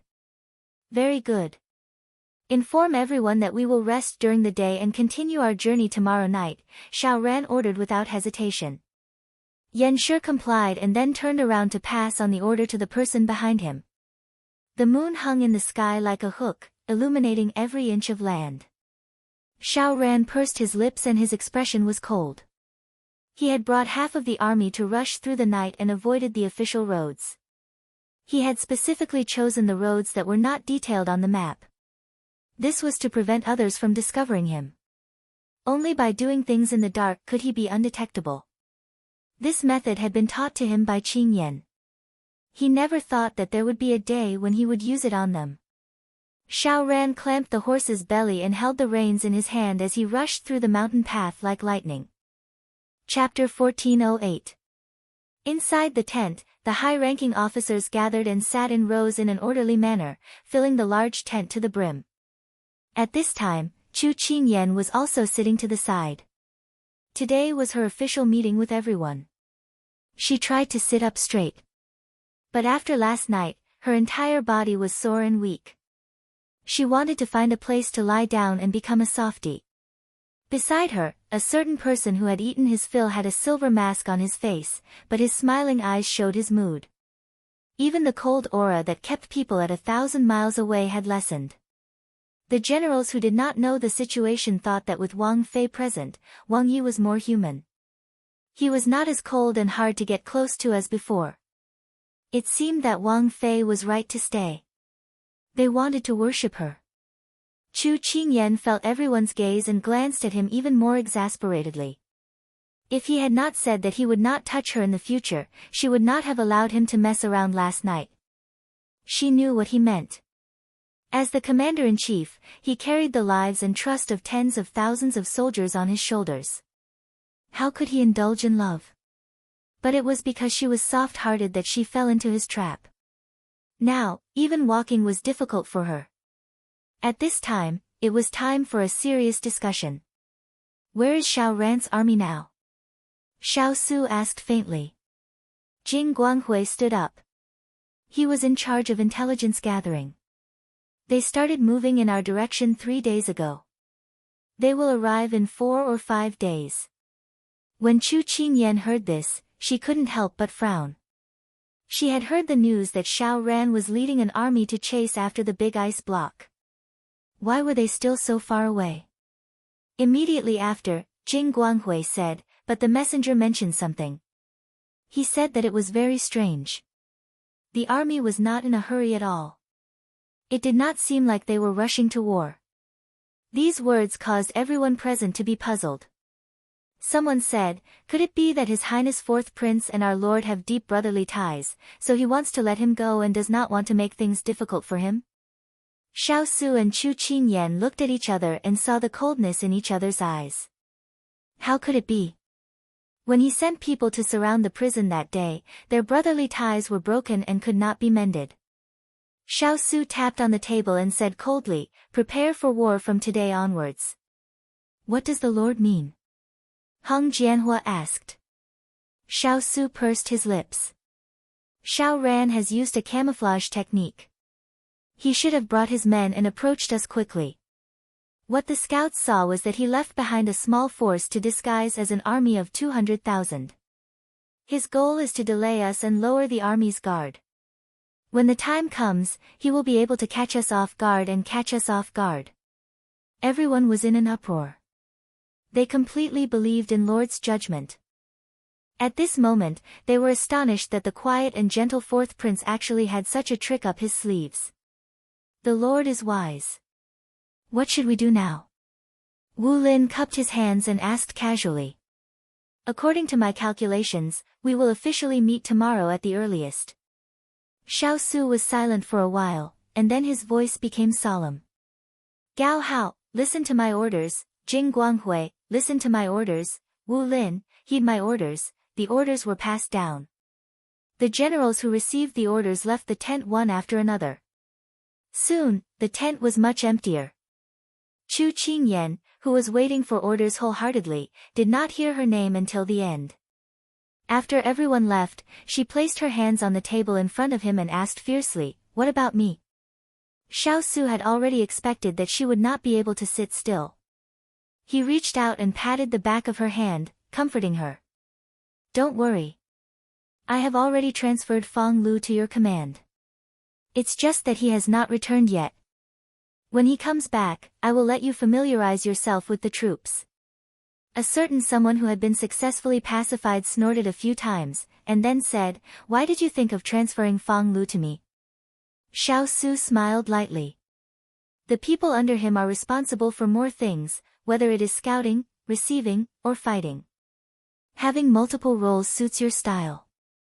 Moreover, you have worked with him before. The two of you can skip the step of familiarizing yourself with each other. It will be easier for you to get used to each other. Chu Qingyan's eyes lit up when she heard this. When they were recruiting, she suggested that he could choose people with special abilities from everyone and cultivate an elite troop that could be used at any time. She did not expect that not only did the big ice block listen to her, he actually cultivated them. Are you really giving them all to me? She could not help but confirm again. Xiao Su raised his hand and rubbed her face in amusement. Who else should I give them to if not you? You are the one who suggested it. Of course, you are responsible for closing the stall. Moreover, I have the fierce cavalry. I don't have extra energy to manage them. Although you have the fierce cavalry, there are only a few dozen of them. The fierce cavalry has 1,500 people. The number of people is not comparable to the other generals, but each of them has skills that are enough for you to use. Moreover, Fong Lu's ability is not enough to control them. I need you to help me train them and display their true abilities. His little fellow was smart and quick-witted. She knew how to use people. Her mind was full of strange ideas. She did not walk the path of ordinary people. He believed that in the near future, she would definitely bring him a pleasant surprise. He was looking forward to it. I know you treat me the best. Then I will wait for Fong Lu to come back and meet these people. She laughed mischievously. Her fingers touched her chin, smiling like a fox. Xiao Su naturally knew what she was thinking. He could not help but curve his lips. Only this kind of person could subdue that group of arrogant fellows. Someone came in to report something. Chu Qingyan left first, not wanting to disturb him. The main reason was that she urgently needed to catch up on sleep. 2 dark circles hung around her eyes, making her look like a panda. Just as she walked out, she met her father who was looking at her anxiously. Kai, where did Snowflake Cake and the others go to play? Father has not seen them for 2 days. Black Impermanence and the others did not play with father. Father is so bored. Father Chu blinked, his face innocent and sincere as he asked her. Originally, there was still Su Yi and the others to play with him. However, ever since the Chu family's cheerleading team was formed, everyone who saw him ran away like a wisp of smoke. They were afraid that they would be caught to sing, dance, and shout slogans. That was more painful than punishment. She smiled mysteriously. They went to do something. When they come back, I will let them accompany you properly. Father Chu's eyes immediately lit up. What is it? A secret. She laughed mischievously. Seeing this, Father Chu did not ask any more. He sighed and said, Kai, father is alone and has no one to accompany him. If you had given birth to a grandson earlier to play with father, it would have been so much easier. But you are all fighting a war. Father will have to wait for God knows how long. Chu Qingyan was stunned. She could not help but recall that the two of them had been in high spirits for the past 2 days. They did not use any contraception, so it should not be so easy for them to fall for it, right? She comforted herself, then comforted her father. You won't be lonely. Daughter will. She wanted to call someone to play with her father, but when she turned around, Jean Xin, Su Yi, and the others immediately retreated. Then, they looked at the sky and the ground and did not look at her. She turned around, only to see her father stomping his feet. A bunch of bad people. None of them are playing with me. I'm going to complain to Dan Nyang. Then, he turned around and ran away. When she turned around again, Jean Xin and the others were already standing behind her again. Chu Qingyan could not help but twitch the corner of her mouth. Chapter 1409. Xiao Ran came very quickly. Not long after Xiao Su's deployment was issued, he led his men to carry out the first wave of attack. In the dead of night, they killed people without leaving a trace. Fortunately, Xiao Su was prepared. Otherwise, this unexpected attack would have likely gone according to Xiao Ran's wishes. The usually quiet mountain forest was now filled with the sound of swords clashing, as if the world was about to be overturned. Swords flashed, flames soared into the sky, and figures with red eyes could be seen everywhere.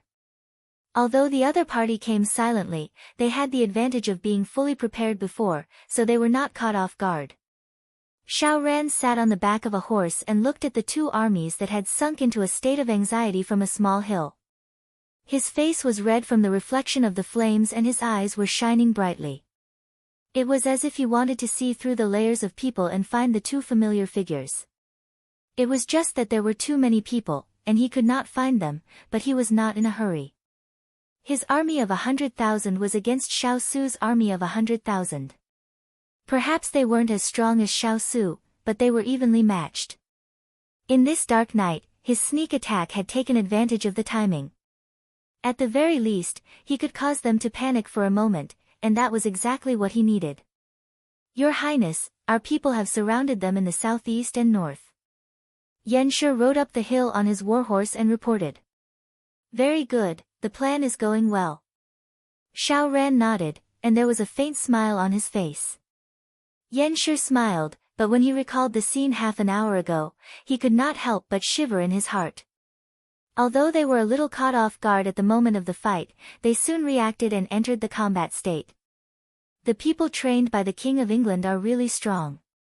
Our two small teams were almost completely wiped out, but no matter how strong they have been confused by us and are now falling into our trap. If they are not strong, eldest brother is not worthy of the title of Sichuan God of War. Xiao Ran pulled his lips and looked back at the battlefield below. A gust of mountain wind blew, and his eyes were a little cold. Yanshi nodded repeatedly, Your Highness is right. Otherwise, we wouldn't have spent so much effort to set this up. Xiao Ran did not respond to his words. It was as if his whole mind was on the battlefield. He stood beside him obediently and did not speak anymore. He watched the battle below intently. Although he did not show it on the surface, he was still shocked by the ferocity and valiance of the King of England's men. Although His Highness the Fourth Prince had said that there was no need to worry about them gaining the upper hand, and that as long as he could delay them and make them lower their guard, the final counterattack would be the key. But when he saw the battle, he was still deeply shocked. If he didn't know that His Highness the Fourth Prince still had some tricks up his sleeve, he probably wouldn't have the mental strength to deal with the situation in front of him. 100,000 against 100,000, it seemed like two weights that could be balanced on a scale. However, when one side was stronger than the other, the scale would tilt. For example, right now. The attacking enemy troops were approaching in waves. The fighting in the east, south, and north was endless. If they were not all blocked by Xiao Su's iron walls, they would be beaten to a pulp. Being attacked by others was a very annoying thing, but because they had already hinted that they had made the corresponding notification, the generals were not in a hurry to deal with it. There were several senior generals sitting in the military tent, such as Gao Hao, Hong Jianhua, Jing Guanghui, and so on. Lord, we have already defeated several waves of enemy troops, and they have suffered heavy losses. Before they came, I thought that they had a large number of people and we would not be able to win. Now it seems that they have overestimated themselves. At the end of the report, Jing Guanghui showed some disdain. With this level of strength, they dared to touch the whiskers of a tiger. They simply did not want to live. The other generals also reported the situation of the several armies under their command. Basically, their side had won, and their faces were full of joy. Since the beginning of the attack, Chu Qingyan had been summoned to the main tent. At this time, she was seriously listening to the reports from all sides. 2 hours ago, the enemy troops had suddenly appeared around the tent, and they had actually managed to hide from their scouts. They came with a fierce momentum, as if they wanted to fight to the death with them. This was the first time they had fought Xiao Ran head-on, but it surprised her because the other party's fighting methods were more mature than before, and also more frightening. 100,000 soldiers had silently concealed themselves from the spies they had set up, crossed the mountains and deep waters, and arrived at their side. Furthermore, they had chosen the most relaxed time to launch a full-scale attack at the first moment when they had yet to notice. They were bold and meticulous, and it was difficult to overlap with the gentle figure from back then. Her absent-mindedness was called back by a deep voice. "Are you sure they have 100,000 soldiers?" Xiao Su frowned slightly. Hong Jianhua immediately nodded. "That's most likely the number." Hearing this, Xiao Su's frown deepened. Chu Qingyan saw that his expression was not quite right, and couldn't help but ask, "Is there a problem?" He meditated for a while, then slowly said, "Although he brought 100,000 soldiers to fight against our 100,000, and the numbers are about the same, he should know that the people under my command are all carefully selected, and the difference in strength is huge. But he still dares to fight force without hesitation. I keep feeling that something is wrong." Jing Guanghui stood up, a smile on his face. "Lord, you might not know, but this fourth prince doesn't know how to fight at all. Back when we fought against Nan Sung, we suffered a lot because of his careless command. Originally, we shouldn't have lost so badly, but in the end, we gave the cities to Nan Sung for nothing. So this general feels that this time, it is very likely that he is blindly commanding. We don't need to be so nervous." As soon as Jing Guanghui finished speaking, Hong Jianhua shook his head and said, "It is better to be safe than sorry. We can't underestimate the enemy." Chu Qingyan agreed with this and couldn't help but nod. She always felt that Xiao Ran had changed, and with so many people by his side, Shi Xian and Consort Yu's side, he wouldn't treat the life and death of 100,000 soldiers as child's play. However, no conclusion could be reached from the discussion, and for the time being, they would block soldiers with arms and water with an earth weir. After a night of fighting, the sky was about to brighten. Xiao Su let everyone go back to take turns to rest. "Big Ice Cube, what do you think Xiao Ran is thinking? He recklessly sent troops to attack for an entire night, as if to vent his anger. Does he really think that he can destroy us like this? He is too naive." When only the two of them were left, Chu Qingyan spilled her guts. Hearing this, Xiao Su smiled faintly and patted her head. "I think he will make another move. Perhaps he will show himself after daybreak. Don't worry, let's wait and see." She thought about it and couldn't help but nod, but she still felt a little uneasy. "But to be honest, I keep feeling that we are very passive this time." Chapter 14:10. Xiao Su smiled and patted her head before taking his hand back. "Whether we take the initiative or not, the most frightening thing is that the other party doesn't make a move." "That's true." She nodded but fell into deep thought. Seeing that she was still unsettled, he was silent for a while and found a topic to divert her attention. "Don't you think what he did today was a bit familiar?" Chu Qingyan blinked. After Big Ice Cube's reminder, it did seem familiar.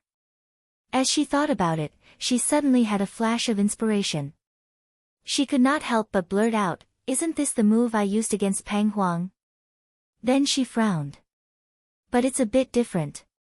Back then, I went into battle with light armor, but he had 100,000 soldiers. It was more difficult for him than for me." Xiao Su smiled coldly.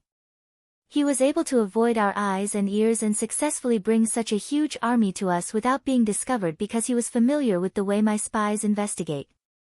That's why he was able to do this." Before Big Ice Cube finished speaking, she had already guessed it. She could not help but tug at his sleeve. "So you taught him how to use spies before?" Her words made the pair of black eyes darken. Because he did not have the intention to seize the throne, he only wanted to protect the country and the people wholeheartedly. And this fourth brother was also a candidate in his heart for the crown prince. In addition, his fourth brother was kind and gentle, so he slowly taught him the experience he had gained over the years bit by bit. He thought that if one day he was no longer an official in the court, he could be completely at ease and hand over the 3 armies and the world to him. But he did not expect that the plan could not keep up with the changes. And what he had done back then was used by his fourth brother as a sharp blade to deal with him. Now that he thought about it, it was too laughable. Sort of. Sensing the change in Big Ice Cube's mood, Chu Qingyan's feelings for Xiao Ran faded a bit. Biting the hand that fed him was probably talking about him. "Not only did he use yours, he also learned mine. He fought against us without holding back. So this disciple wants to kill our 2 masters." Although she was angry, she couldn't do anything about it. She wanted to comfort the Ice Cube more, so she couldn't help but tease herself. Xiao Su knew what she was thinking. His brows relaxed and he smiled at her. As the saying goes, the devil rises 10. Whether or not he can gain anything will depend on the final result. Although I don't know what he's thinking for now, we can still see to what extent this disciple has learned. Perhaps the result will make you proud. Seeing that he was still in the mood to joke around, Chu Qingyan couldn't help but laugh along with him. "That's right, we'll know if it's a mule or a horse." It was daybreak. Without the cover of darkness, the battlefield could be seen clearly. The 2 armies were still locked in a stalemate. "Fourth Highness, as you expected, they didn't discover our goal because we did our best to hold them back. Fourth Highness really has a divine plan." Yan Shi received the report from below and immediately passed it to Xiao Ran. In the end, he couldn't help but sigh. Xiao Ran pursed his lips. "My imperial brother is a meticulous person. If I didn't fight so recklessly, I'm afraid it's impossible for him to not realize it by now. Perhaps it's because I've never won a battle in the past, so it's easier for them to believe me. Right now, I'm just doing whatever I want without thinking. Fourth Highness is smart and farsighted. You can even see through the opponent's thoughts. This general admires you very much." Yan Shi hurriedly praised. Xiao Ran waved his hand. "Let's talk about this after we win. Where's the second group now?" When it came to business, Yan Shi's expression became more serious. "They'll arrive today." "Good. When everyone arrives, we'll act according to the plan." Xiao Ran stood on the hillside. His body was stained with dew for an entire night, but he didn't feel cold. On the contrary, his blood seemed to be boiling, as if a fire had ignited in his heart. He had always looked forward to being able to have a fair fight with his royal brother, but he didn't expect it to be on such an occasion. However, his obsession with Qingyan filled him with fighting spirit. This time, he wanted to prove to her that there was more than one outstanding man like his royal brother in this world. If she couldn't see him, then he would personally defeat his royal brother, the invincible god of war. He believed that this way, she would definitely look at him in a new light. With this thought, Xiao Ran couldn't help but want to see what kind of expression those people would have when his plan matured. Just as the 2 sides were fighting in full swing, an army of unknown origin suddenly joined Xiao Ran's army. There were at least 50 to 60,000 of them. All of a sudden, there was a huge disparity in manpower. Xiao Su's side was repeatedly defeated. When Xiao Su received the news, many generals had already rushed into the main tent, bringing with them a lot of bad news. The soldiers had been fighting for an entire night, so they were mentally and physically exhausted. They originally thought that the two of them would have a short truce, but they never expected that reinforcements would arrive. Their stamina was above theirs, so they couldn't hold on any longer. Xiao Su's fingers clasped on the table. His expression was somewhat heavy. So this is his backup plan.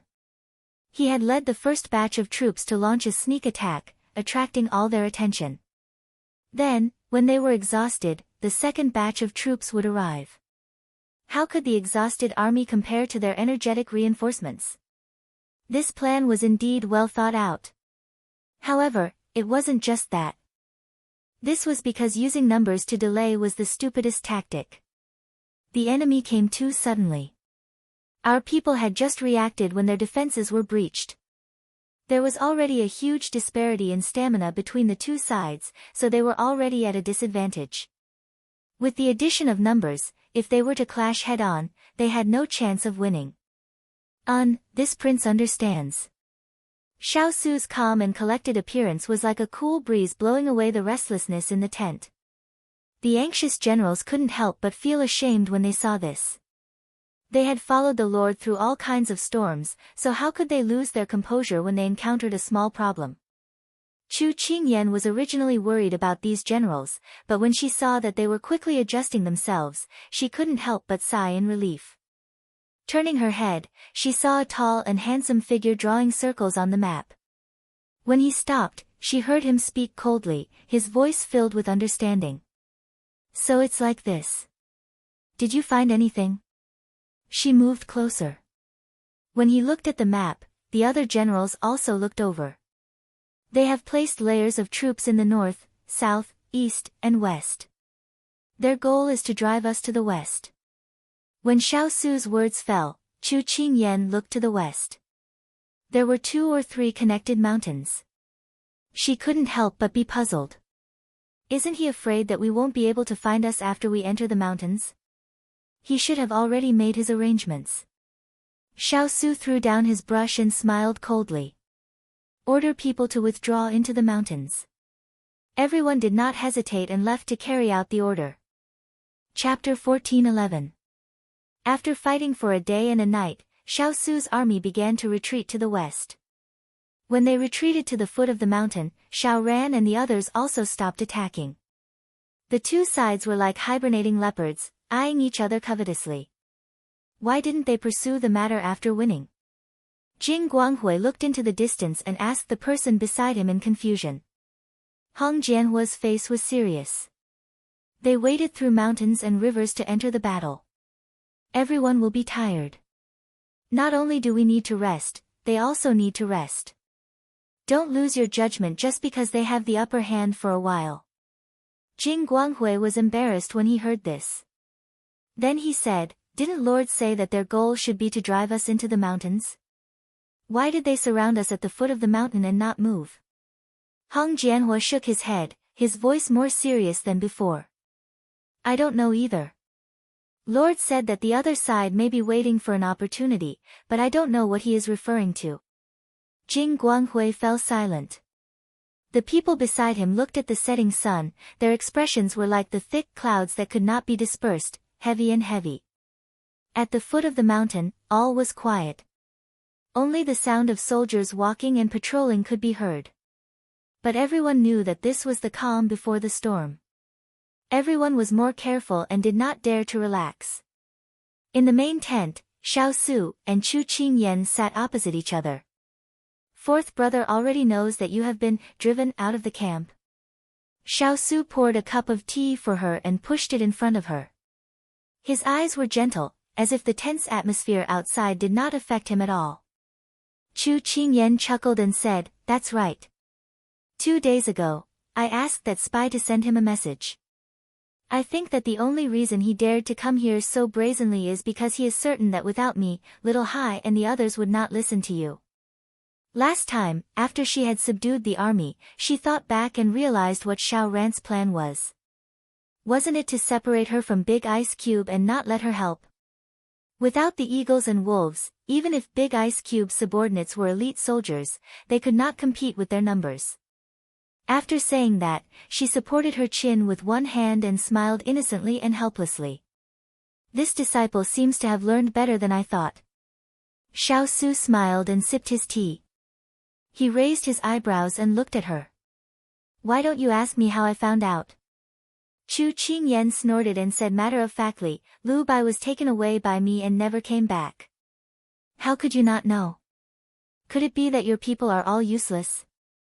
Besides, I didn't intend to hide it from you, so it's normal for you to know. Xiao Su chuckled. He liked it when she trusted him wholeheartedly. It was just like that day on the high platform. This feeling made all the pores on his body relax. After she finished speaking, she saw him leisurely sipping his tea with a smile on his lips. She couldn't take her eyes off him. The stranger was like jade, and the young master was unparalleled. From the first time she saw him, she knew that such a person was destined to be extraordinary, so she wanted to stay away from him. After all, the celestial items in the heavens were not something mortals like her could touch. However, fate tied the two of them together and they couldn't be separated. For the sake of her parents, she didn't dare to fight against the nobles and could only play her role obediently. However, God was kind to her. After letting her rediscover her family, God sent such a jade-like young master to her. From his cold-blooded appearance to his softest side, she had fallen deeply in his gentleness and didn't want to be separated from him anymore. The two of them held hands and went through ups and downs. Looking back, the things that they had experienced together could be written into a book. However, the latter half of their lives was still so long, and she still wanted to go on with him. Her gaze regained its focus and fell on him. He had the iron blood of a soldier, which had settled down after many years of fighting and killing enemies. At the same time, he also had the leisure of a hermit, such as at this moment. Although he was wearing a silver battle suit, when he held the teacup in his hand and tilted his head slightly, his gaze was calm and indifferent. She felt as if the two of them were in a high mountain with green leaves and red flowers beside them and birds chirping in the distance. Her mind couldn't help but think of a poem, picking chrysanthemums under the eastern fence, leisurely seeing the southern mountain. Suddenly, a pair of hands appeared in front of her eyes. She came back to her senses and looked up to meet those teasing eyes. Her cheeks couldn't help but heat up. She actually stared at him in front of the big ice cube like this. How could she be so unreserved? Although the two of them had already seen each other openly, she still felt incomparably shy. Xiao Su withdrew his hand and his gaze fell on her reddened ears. His lips curled into a devilish smile. We're already an old married couple. Why are you so easily shy? She pursed her lips and raised her voice to hide her embarrassment. Who said I'm shy? Which eye of yours saw it? Humph. Xiao Su gave a low laugh when he heard this. Only he could see such a childish side of her. He didn't say anything and instead laughed. This made her want to dig a hole to hide in. The heat rising from her face could be used to steam buns. Hey, you can't bully people like this. She pouted and reached out to tug at his sleeve, complaining about his actions. Her eyes were filled with innocence, grievance, and shyness. Xiao Su raised his head and put his hand on the back of her hand. He wrapped her little hand in his, and his fingers curled around her palm as he gently tickled it. His eyes were sparkling. Is this bullying you? What do you think? She glared at him. Just as she finished speaking, the person in front of her was already in front of her. His breath brushed past the hair by her ear and his voice was ambiguous. I prefer to bully you in other places. His voice was too seductive, and her mind immediately thought of some discordant images. It was as if her entire body had been immobilized, and she was unable to move. Her entire body felt like it was on fire, and she could imagine that her face must be even redder than a cooked prawn. Xiao Su knew when to stop. Otherwise, if he couldn't stop in the end, the one who was teased would be himself. He straightened up and met the little fellow's accusing eyes. His eyes were filled with layers of laughter. "All right, I'm just teasing you. Right now, even if I have that kind of heart, the situation won't allow it." After he left, she felt the frozen air suddenly relax. Hearing this, she unhappily rolled her eyes at him several times. But the more she glared at him, the happier he became. It really was too infuriating. As expected, after eating, he revealed his true nature. Her mind turned and she suddenly thought of something. Her eyes lit up. Xiao Su noticed the change in her. Just as he was about to ponder, the person was already in front of him. The beauty was like a flower, throwing herself into his arms. Moreover, it was the person he loved. How could he control himself, especially when she took the initiative to tease him? When he reached out to pull her into his embrace, Chu Qingyan immediately moved to the side of the curtain. She winked at a certain person whose face was filled with lust. "Who told you to bully me? Bye-bye." Xiao Su fiercely gulped down a large amount of herbal tea before the restlessness within his body was extinguished. He couldn't help but rub his forehead in both anger and amusement as he looked at the trembling curtain. What a little demoness. At this time, Hong Jianhua rushed into the tent with his men. "General, something bad has happened." Chapter 14:12. As soon as Hong Jianhua came in, he saw the displeased look in his master's eyes. The restlessness in his body instantly disappeared. He unconsciously shook his body. After being in a daze for a while, he came back to his senses. Before, he had scolded others. Now, he had made the same mistake. "Lord." He lacked confidence as soon as he spoke. "General Hong, you are the most experienced veteran in the army. Why are you still so rash? The soldiers can't interact with this king, so your words and actions represent this king's wishes. What will the soldiers below think if they see you acting so rashly?" Xiao Su's cold voice bluntly spoke to Hong Jianhua, completely ignoring the embarrassed and ashamed expressions of the generals behind him. Hong Jianhua immediately restrained his expression, lifted his battle robe, and knelt down. He straightened his back and said with incomparable shame, "This general did not lead well. This general is guilty. Please punish me, general." Xiao Su glanced at him indifferently before raising his hand to let him stand up. "Remember, there will be no next time." Only then did Hong Jianhua stand up gratefully, his expression becoming more and more serious. "What happened?" Xiao Su finally cut to the chase. After receiving instructions, Hong Jianhua immediately reported the news he had received. The sun has just set, and Xiao Ran has launched another attack. Furthermore, it's very aggressive. It seems like he won't stop until he forces us into the mountains. Xiao Su raised his brows. "Didn't we already guess? Why are you still so flustered?" A general behind Hong Jianhua immediately replied, "That's not all. The mountain has been surrounded. If we really enter the mountain, we will be trapped and unable to move. Moreover, our provisions haven't arrived yet. We don't have enough provisions to last us 3 days. If we enter the mountain, we will run out of food. There's another important thing. An hour ago, we sent a small team to explore the mountain, but they were found dead in the cave. Their bodies were eaten by wild beasts." At the end of the sentence, the faces of several people became very ugly. "Lord, there are wild beasts in the mountains. I'm afraid there are more than 1 or 2 of them. This Xiao Ran wants to trap us in the forest not only to cut off our escape route, but also to let us fight with the wild beasts while he reaps the benefits." Xiao Su narrowed his eyes. Was that all? At this time, the people who received the news rushed to the tent. Chu Qingyan appeared in the tent as soon as she heard Jin Xian's report. "Then what should we do now?" Gao Hao asked the person in front of him. Xiao Su's expression was indifferent, and no one could tell what he was thinking. "You've rested enough. Bring your men into the mountains and restrain them well.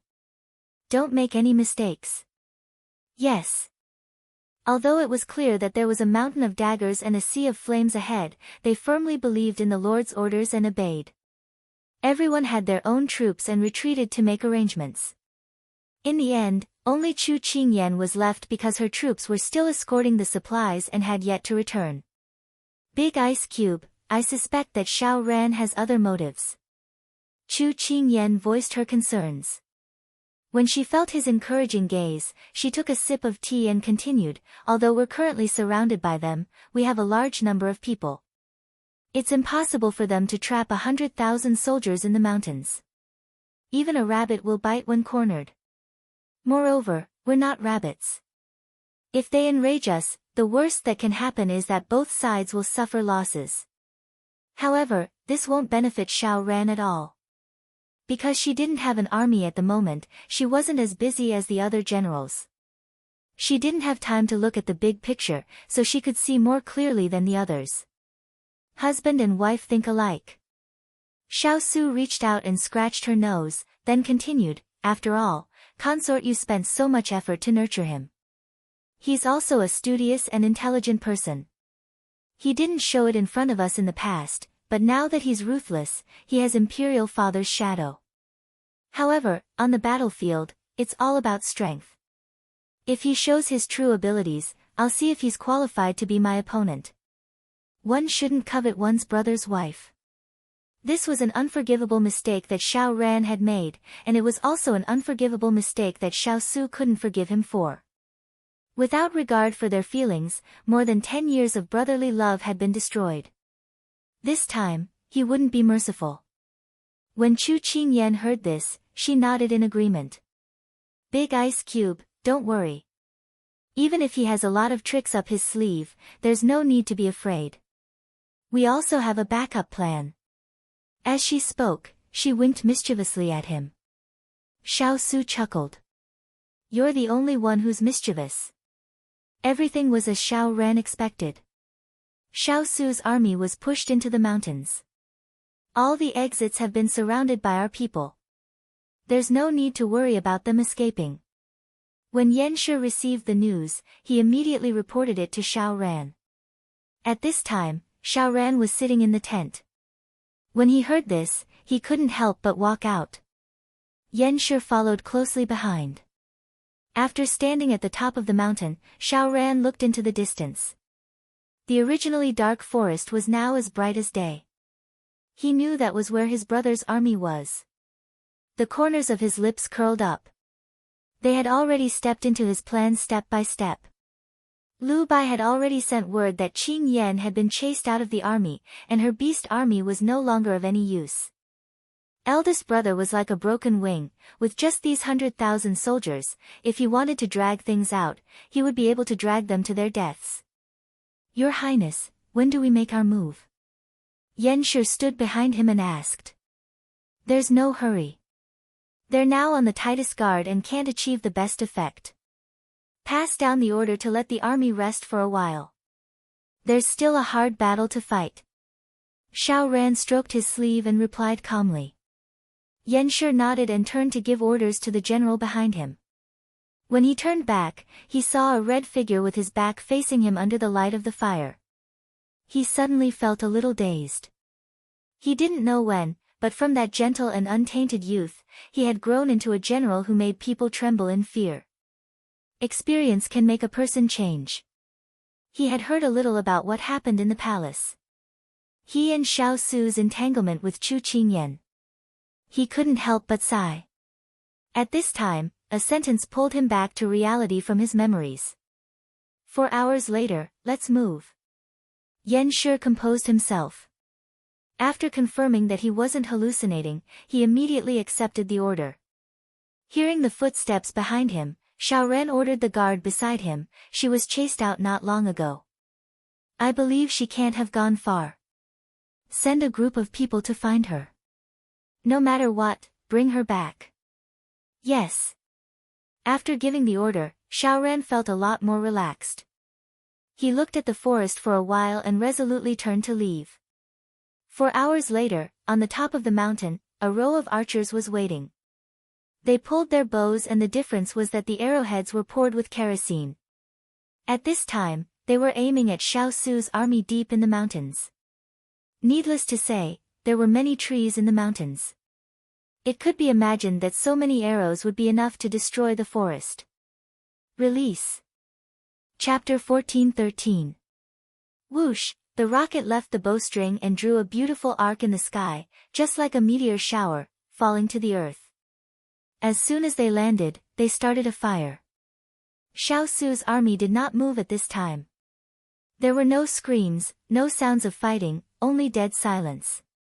Although they did not move, their expressions were not very good. The fire arrows fell from the sky and were blocked by the trees. They didn't hurt anyone, but they weren't aimed at people. Xiao Ran just wanted to turn this place into a sea of fire so that he could trap them. The trees were flammable, and the rockets were instantly ignited when they were inserted.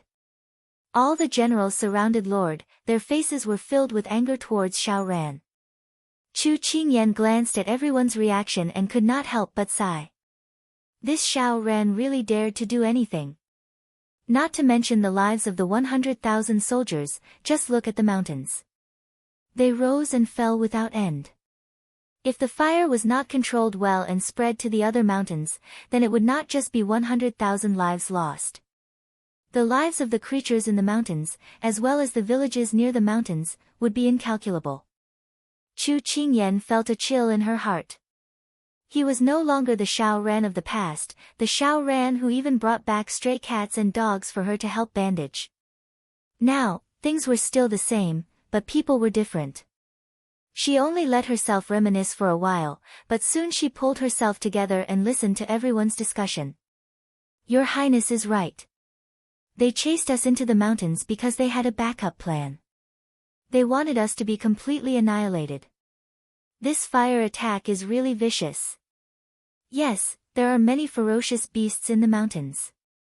When the fire started, they all ran out. Just now, a soldier said that he had just killed 2 tigers and 3 leopards.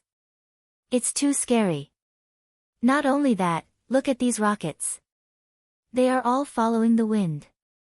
When the fire started, it spread instantly. The fire is very fierce. Everyone was talking at once, but there was no anxiety or panic on their faces as Xiao Ran wanted to see. On the contrary, they were enthusiastic, as if they didn't care about the urgent matter in front of them. Chu Qingyan pursed her lips and looked at the person beside her. This disciple really wants to kill his master. Xiao Su sneered. Not exactly. He probably wants us to surrender, but his method is a bit ruthless. Xiao Ran was more cold-blooded than him. He actually thought of burning the mountain to force them. Even if he won in the end, it would cause a lot of suffering. I also did not expect him to use this move. Chu Qingyan sighed softly. With the wind blowing tonight, no matter the outcome of the battle between the two sides, the fire would definitely harm the innocent. Xiao Su looked into the distance, as if he wanted to see through the layers of flames. Unfortunately, he is wrong. Master is master. Chu Qingyan's lips curled in agreement. At this time, an eagle's cry came from the sky. She became alert and said in surprise, Big Ice Cube, Little Hai, and the others are back. Because the trees were spitting fire, Little Hai and the others could not fly down. They could only hover in the air. But it was different for beasts. Lord, Princess Consort's snow foxes are back. As soon as the soldier finished speaking, the crowd parted to form a path. Glutinous rice ball, snowflake cake, and white jade tang walked over with their heads held high and their chests puffed out, as if they were receiving a military parade. However, their elegance didn't last for more than 3 seconds. When they saw their master, how could they care about showing off their power? They happily pounced on her. Good, good, good. You've worked hard. Chu Qingyan couldn't help but rub their heads in amusement. After comforting them, she raised her head and said to Big Ice Cube, Bai Yutang said, they are all waiting for your orders. As she said this, her gaze fell in a certain direction. Everyone followed her gaze and instantly widened their eyes. Some of the more timid ones directly sat on the ground in fright. My heavens, what the hell was this? Tigers, lions, leopards, foxes, wolves, each of them had cold gazes. They were either sitting or squatting. Normally, they would feel terrified just by seeing one. Now that they were standing in front of her in a group, she couldn't see the end of them. It was like a dream, more like a nightmare. However, these ferocious beasts seemed to understand humans and were very orderly. They followed their own leader and didn't run around. They just stayed there obediently. Although the formation wasn't so neat, they each had their own camp. More importantly, these were all untamed beasts. It was already a blessing to be able to control themselves and not attack humans. But to be able to listen to someone's orders, that was simply a miracle. If they did not see it with their own eyes, they would not dare to believe it. Very quickly, everyone's gaze turned to the person standing next to their lord and speaking with a faint smile. They only had one thought at this moment, and that was for her to kneel. Princess Consort, we want to swear allegiance. Princess Consort was not only strong, she also knew how to control beasts. Once this powerful group of beasts came out, who could fight against her? At this moment, everyone was incomparably glad that they pleaded on the high platform that day and did not let Princess Consort leave. Moreover, their admiration for her instantly rose to the level of worship and reverence. She was simply shoulder to shoulder with the sun. Chu Qingyan did not notice everyone's gazes. She was only concerned about the battle.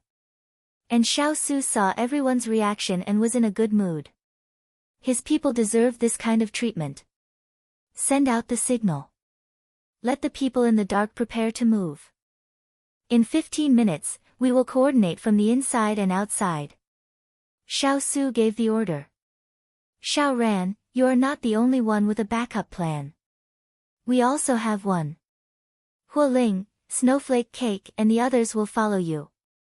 Water Spirit, Glutinous Rice Ball and the others will follow you. Huo Ling and Water Spirit each jumped onto the back of a tiger. The two of them looked at each other and smiled. I never thought that there would be a day where I would be able to lead so many beasts into battle. Me too. After speaking, the two of them led the two groups of beasts and dashed in two opposite directions. General Wu, you lead some people and follow behind Huo Ling. General Jing, your people will follow Water Spirit. Xiao Su's order followed closely behind his little fellow. With the beasts clearing the way, their journey would be smooth and unobstructed. Yes. The generals immediately retreated and led their own troops in all directions. After the people around her left, Chu Qingyan tilted her head and reported to him, the beasts in the mountains have already been warned by Bai Yutang and the others. They will not disturb our operation.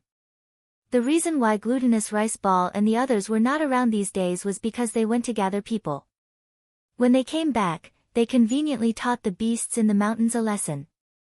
They gathered those that could be used and made those that could not be used hide. Chu Qingyan could not help but feel that these three beasts had the illusion of dominating the mountains. She found it funny and also felt an inexplicable sense of pride. Well done. Xiao Su smiled faintly and nodded. Bai Yutang raised its head and howled. Then, it rubbed against its master's palm to show that it was in a good mood. Xiao Su shook his head and laughed. Indeed, like master, like pet. After laughing, he returned to his cold and solemn self and said to the remaining people, it's about time for us to go. Okay. Chapter 14:14.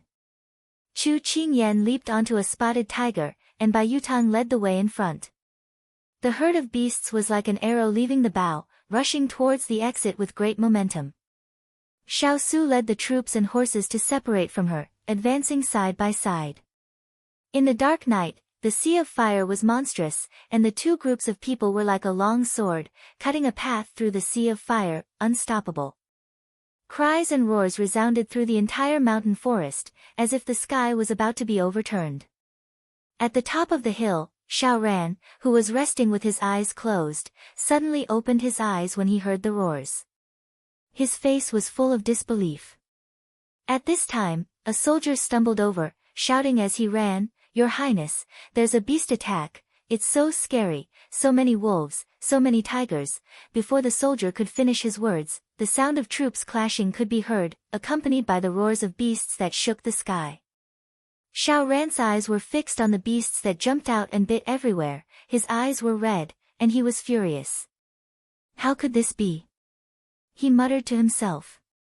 His plan was flawless, and he had calculated the right time, the right place, and the right people. How could there still be a change? At this time, a bright red figure appeared in his vision, dressed in bright clothes and riding a horse, with black hair and a long sword, a petite figure, but ruthless. He was so far away, but he could see every change of expression on her face clearly, as if he had practiced it countless times in his mind before. "So that's how it is, that's how it is." He laughed lowly, and his laughter was incomparably sarcastic and unwilling. At this time, Yanshi had already received the news and ran over. His face was incomparably dignified. Things had happened so suddenly, and his voice could not help but be a little anxious. "Your Highness, didn't you say that Chu Qingyan was not in the army? Where did these beasts come from? Why didn't we notice before?" After asking all these questions, he realized that he had been rude and did not dare to raise his head to look at Xiao Ran. However, Xiao Ran did not take his rudeness to heart, and his eyes were cold. "Lu Bai lied to us, Qingyan was not expelled. How is that possible? Lu Bai is one of us. Why would he collude with the other party to deceive us?" Yanshi was in disbelief. Xiao Ran sneered. He can only blame himself for being too stupid to have his identity exposed. That's why eldest imperial brother used him to sow discord. We listened to his words and attacked with all our strength without any defense. This move is really clever.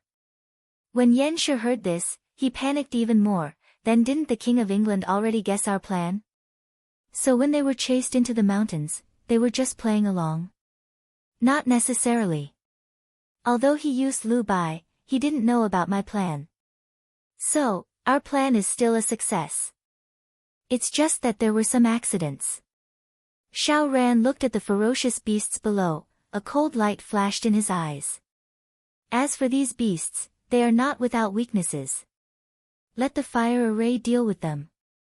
I don't believe that they are not afraid of fire. Hearing Xiao Ran's calm arrangement, Yanshi was a little embarrassed that he had panicked over such a small matter. He calmed down immediately. "I understand. I will give the order immediately." However, just as the two were talking, a black line, like ants, moved quickly from the other side of the plain, and the sound of fighting echoed in the forest. Xiao Ran's face changed, and he asked sternly, "What's going on?" Soon, someone came to report, "There are 50 to 60,000 of them, and the leader is a general under the King of England." "Aren't his people here?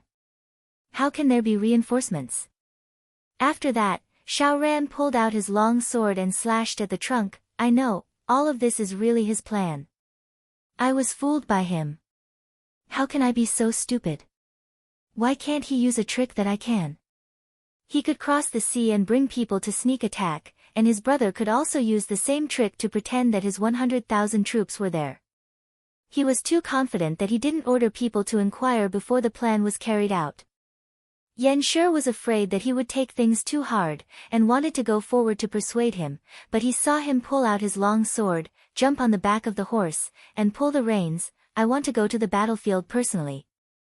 "Your Highness, you can't do this. You are the commander-in-chief, you should be in the rear." Yanshi was frightened and immediately advised. "My brother is not afraid to go to the battlefield personally, what should I be afraid of? Everything will be up to you to decide."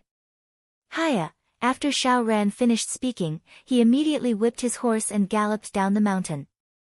As soon as he went down the mountain, the soldiers immediately followed behind him in a grandiose manner. Yanshi didn't have time to stop them, they had already run far away.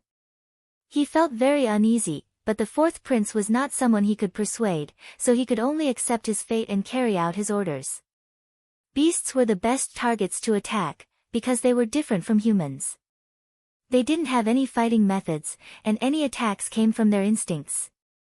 They went up with a mouthful of sharp teeth and 4 sharp claws. This kind of attack was simple and crude, and it was difficult to defend against. Moreover, if you blocked one in front of you, maybe one would pounce on you from behind. Whether it was a wolf, tiger, or leopard, they were born with a sense of cooperation, and their cooperation was very tacit. These soldiers who were already afraid of them were not their opponents at all. Therefore, the encirclement was basically torn apart in seconds. Xiao Su and the others didn't even need to greet the soldiers who were surrounding them. With the beasts opening the way, they were simply unimpeded. The beasts were led by Chu Qingyan, so as soon as they left the mountain pass, she led her beast soldiers straight to the enemy's camp in order to disturb their formation. As long as the formation was in chaos, it would be easier for Big Ice and the others to clean up. Just as she retracted her sword and was about to continue forward, she heard a voice calling out to her. It pierced through the shouting and killing, and came to her ears. She patted the piebald tiger under her, then turned around to look. Her gaze passed through the sea of people on the battlefield, and she saw a handsome figure sitting on a white warhorse. His black battle robe made him look tall and slender, but the expression on his face was no longer the one she was familiar with. Xiao Ran. After looking for a while, Chu Qingyan's cold face revealed a smile. Long time no see, Xiao Ran.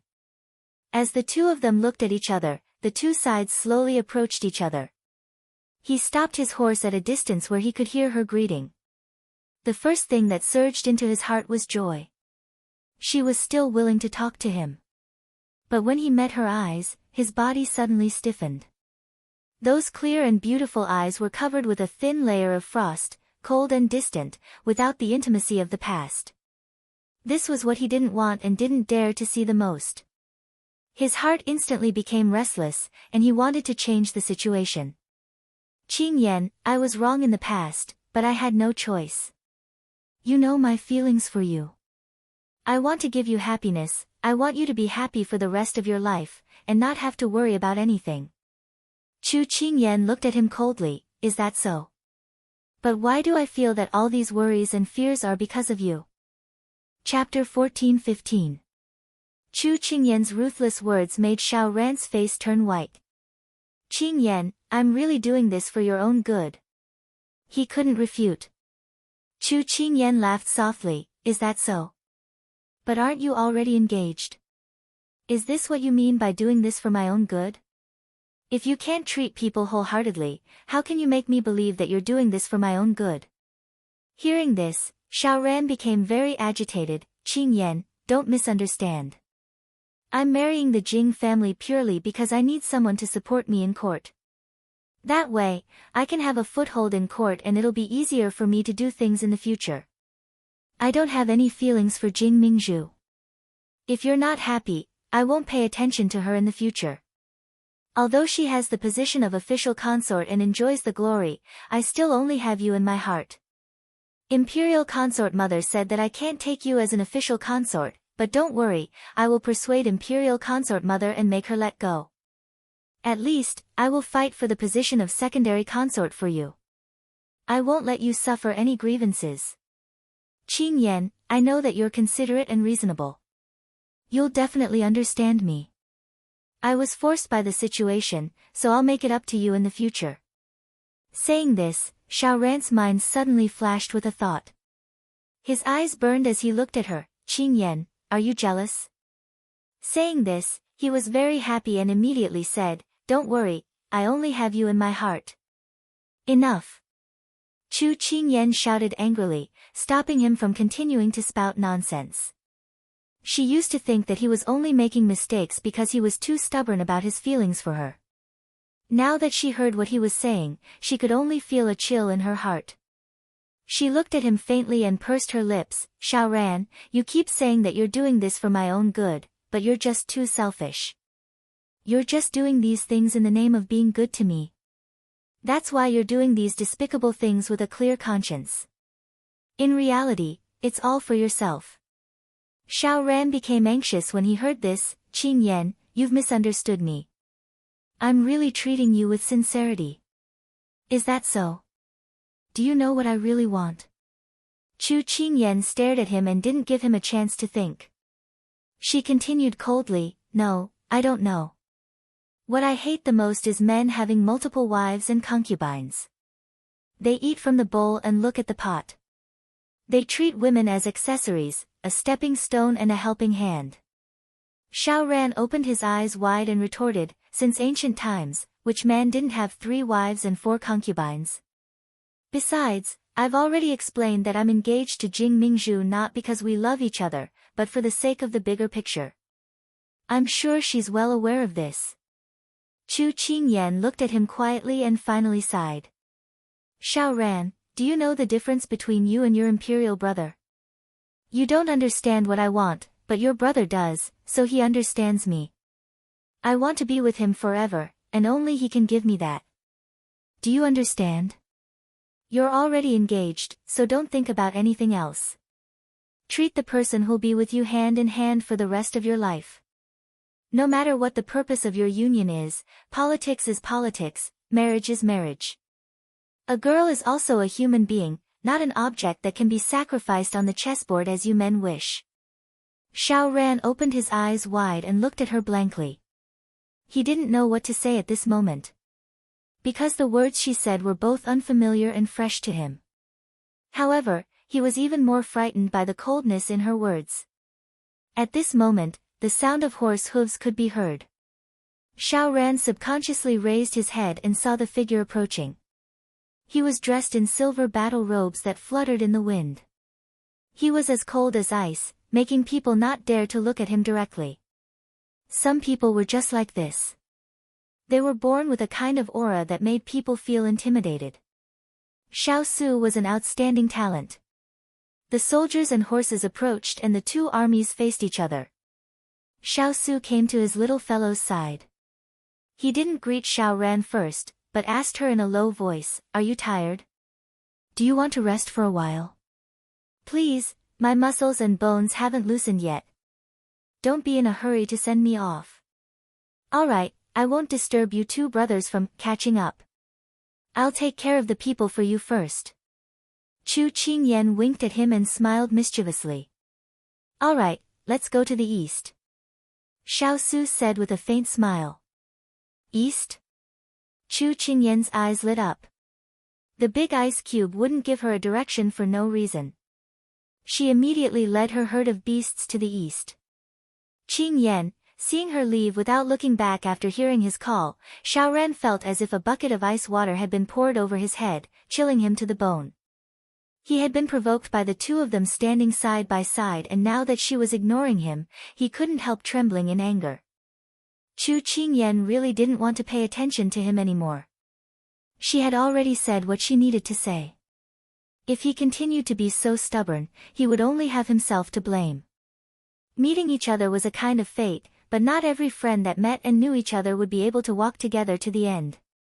It could only be said that they were not fated to be together. She gave a light sigh and then quickly calmed her emotions. Her finger made a gesture and the herd of beasts quickly charged towards the east. Xiao Ran took back his gaze from Chu Qingyan and turned to look coldly at the person in front of him.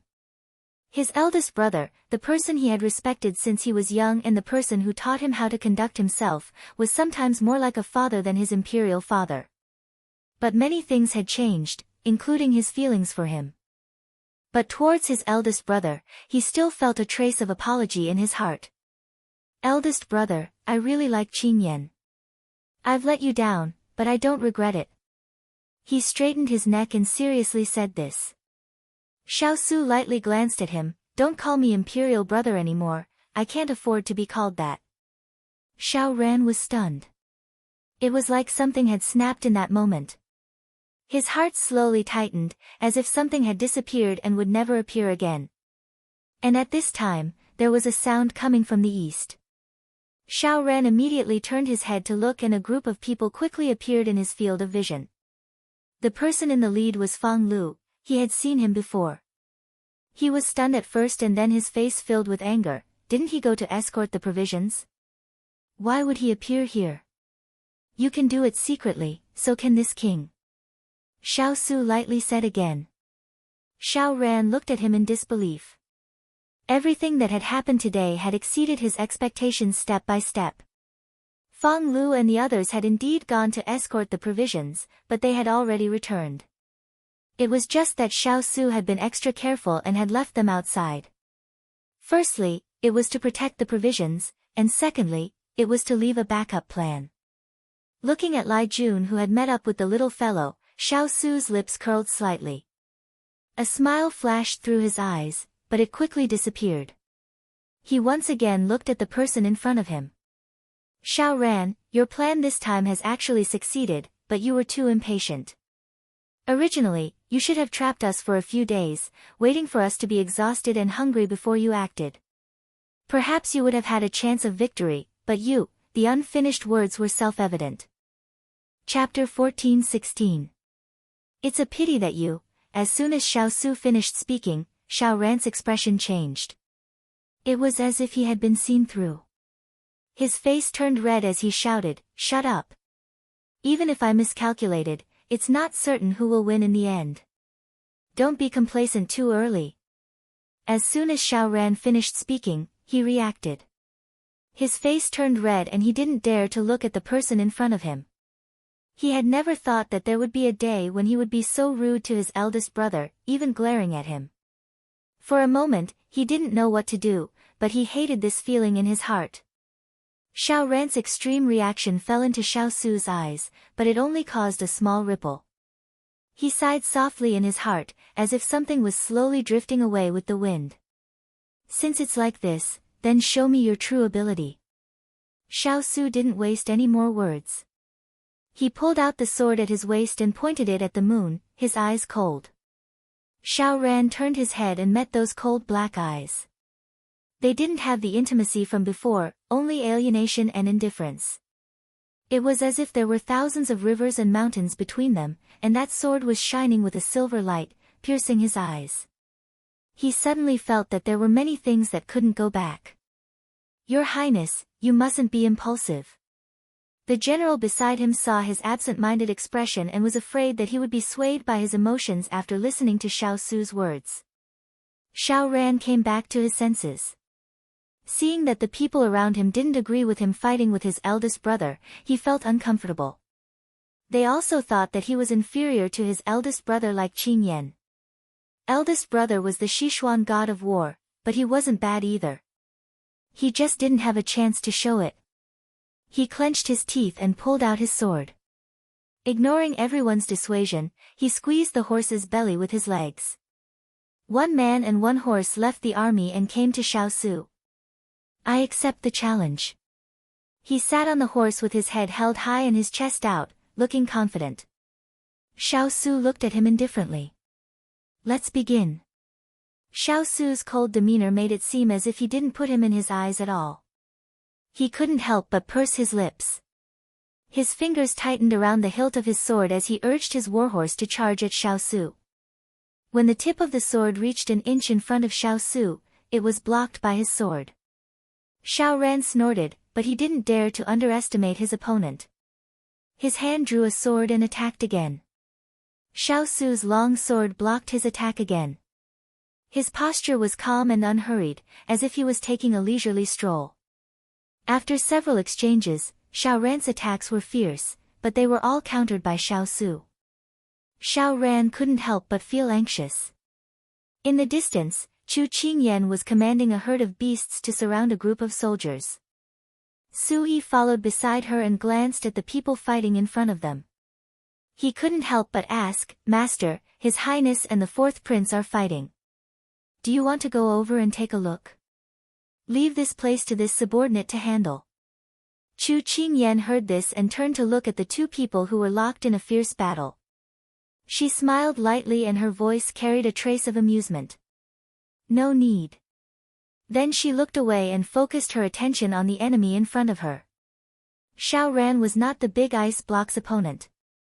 Hearing Master say this, a trace of surprise appeared in Su Yi's eyes. Was Master too confident in His Highness, or too confident? But he couldn't help but admit that in their eyes, His Highness was a valiant and omnipotent existence. As if to verify his thoughts, a cry of surprise came from afar. Then, he saw Xiao Ran fall from the back of the horse and smash heavily on the ground. The dust on the ground splashed up, and he was in a very sorry state. Xiao Ran supported himself with both hands on the ground. The gravel scraped against his palms, like a blunt knife grinding against his flesh. It was slightly painful. However, his gaze was fixed on the long sword that had been flung away. He couldn't believe that he hadn't even exchanged 20 moves with his brother. Shame covered his heart. At this time, when the generals rushed over to help others, a sharp sword was placed in front of him, making him unable to move. He looked up in a daze and saw a pair of calm eyes looking down at him. Xiao Ran, you still have a long way to go. Whether it's fighting for the little fellow or fighting for power with me, you still have a long way to go. Xiao Su's indifferent words pierced the inferiority in Xiao Ran's heart. His hands were tightly clasped to the ground and he stared at him with red eyes. Xiao Su, don't be too self-righteous. No matter how high your martial arts are, you are only one person. When two armies fight, it's a competition of who is better at scheming.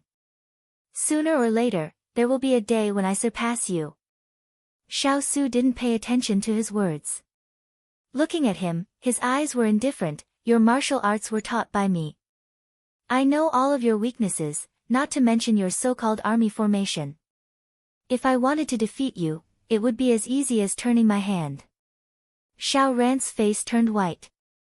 Do you know why you could last 20 moves with me before?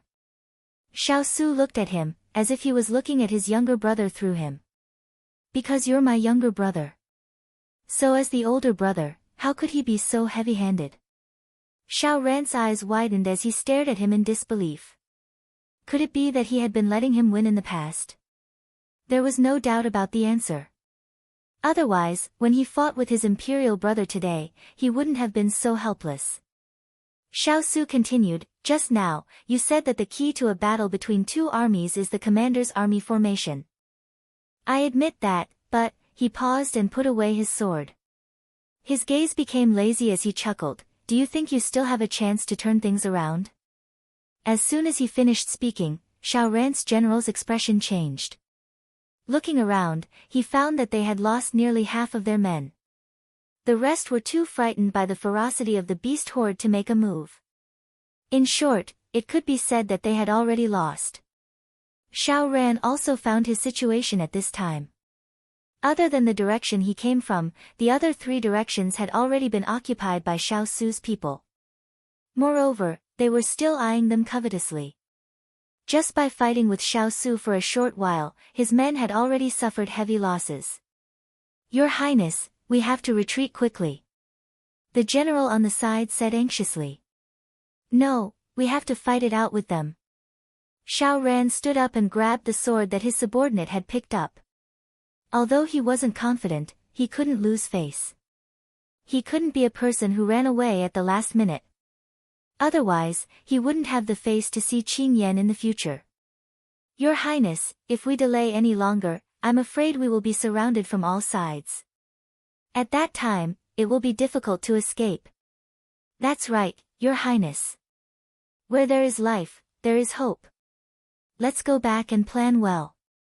We will definitely find the best way. After listening to everyone's advice, Xiao Ran's heart relaxed. He couldn't die. If he died, he wouldn't be able to see Qing Yan again. A man should know when to yield and when to stand tall. He nodded with a cold face, go, charge out from the back. Yes. At this time, a group of people appeared between Xiao Su and Xiao Ran, blocking Xiao Su and the others. Xiao Ran took the opportunity to escape with his men. Because of these people, Turan and the others didn't have time to care about Xiao Ran. They could only watch as they ran farther and farther away. Master, are we still going to chase? Turan asked. Don't chase a cornered enemy. Xiao Su only said these 4 words. At the same time, Hong Jianhua rode a horse with a panicked face. Lord, something happened. Chapter 14-17. What happened? Xiao Su frowned and looked at him. He had already warned him before, and now he was panicking like this again. He was afraid that something big had happened. At this time, Chu Qingyan had also gathered with her people. She happened to hear Hung Jianhua's call and immediately quickened her steps to Big Ice Cube's side. She also looked at him in confusion. Hung Jianhua was so flustered that he couldn't even form a sentence. He could only use his actions to show them. Following the direction that Hung Jianhua was pointing at, everyone was shocked to find that the forest they were in before had become a volcano, and the mountains in the distance were also affected. One mountain was connected to another, and the fire spread from one mountain to another. Coupled with the mountain wind, it looked like a fire dragon from afar. This was the literal meaning of fanning the flames. This is too scary. Chu Qingyan was so scared that she stuttered. Previously, she was only focused on dealing with the enemy and didn't notice that the fire had become so serious. She was afraid that if they didn't extinguish it, it wouldn't only affect the creatures inside, but also the surrounding towns. General Hung, General Jing, Turin, Huiling. Quickly lead the troops to put out the fire. Xiao Su's expression changed slightly when he saw the mountain that was spitting out tongues of fire. If he remembered correctly, there were several villages there. If they didn't stop it, the hundreds and thousands of lives would be swallowed up. Yes. At this critical moment, everyone had forgotten to deal with Xiao Ran and the others. They only had eyes and hearts to put out the fire. The people around him were taken away one by one. In the end, only Chu Qingyan was left by Xiao Su's side. What about me? I'll go put out the fire too. Chu Qingyan pointed at herself. She thought that they had forgotten about her and immediately volunteered to lead the troops. However, just as she was about to move, she was stopped by the people beside her. Xiao Su looked at her helplessly. It doesn't matter whether you're there or not. But if you're not there, no one can control these things. Chu Qingyan, who was originally a little depressed because Big Ice Cube didn't let her go, heard his angry and funny words, and couldn't help but follow his gaze. She saw Xiao Hai leading the eagle formation and Bai Yutang leading the herd of beasts fighting for territory. Perhaps it was because the enemy had already dealt with everything that needed to be dealt with, and there was nothing for them to do. That was why they were looking for something to do. Chu Qingyan saw Little C use its wings to pat Bai Yutang's head, indicating that it should take the group of beasts away. Its group of eagles had no place to rest, and Bai Yutang was unwilling to be left behind, so it swung its claws at Little C. Chu Qingyan finally understood why Big Ice Cube had such an expression. This group of idiots really didn't stop for a single day. She went forward with a dark face, and spent a lot of effort to mediate between the two sides. In the end, both sides arrogantly led their people away from the empty space, and then each took a side, ignoring the other. Chu Qingyan looked at the empty space that had been fighting endlessly before, and couldn't help but twitch her mouth. She really didn't understand the world of idiots. Big Ice Cube, they clearly look quite smart, but why are they so childish when they quarrel? Chu Qingyan walked to his side, and couldn't help but complain. Xiao Su chuckled softly when he heard that. If we calculate according to the age of humans, they're at most 10 years old. What can you argue with a 10-year-old child? Chu Qingyan slapped her head. I almost forgot, they're still considered young among animals. Perhaps it was because these few had started to grow crazily after they came to her side. Now that she looked at them, they were huge beasts. She couldn't help but laugh, then looked up at him. Big Ice Cube, are you feeling better? Fighting with your own hands and feet, you must be in a bad mood, right? No matter how much she hated him, or how impatient she was with him, she had invested over 10 years of feelings into him. It wasn't something that could be taken back so easily. The faint smile in his eyes deepened because of her words, and he reached his hand out to her. Chu Qingyan didn't understand, but she still reached her hand out to give it to him. When she held his hand, he immediately tightened his grip, and she heard him say, I'm happy with you. When she heard this, it was as sweet as honey. But before she could react, his arm exerted force, and her entire body was lifted off the back of the spotted tiger, and then she sat on the back of his horse. Hey, this isn't good. She reacted, and her face immediately turned red. What are you afraid of? Everyone knows that you're my wife.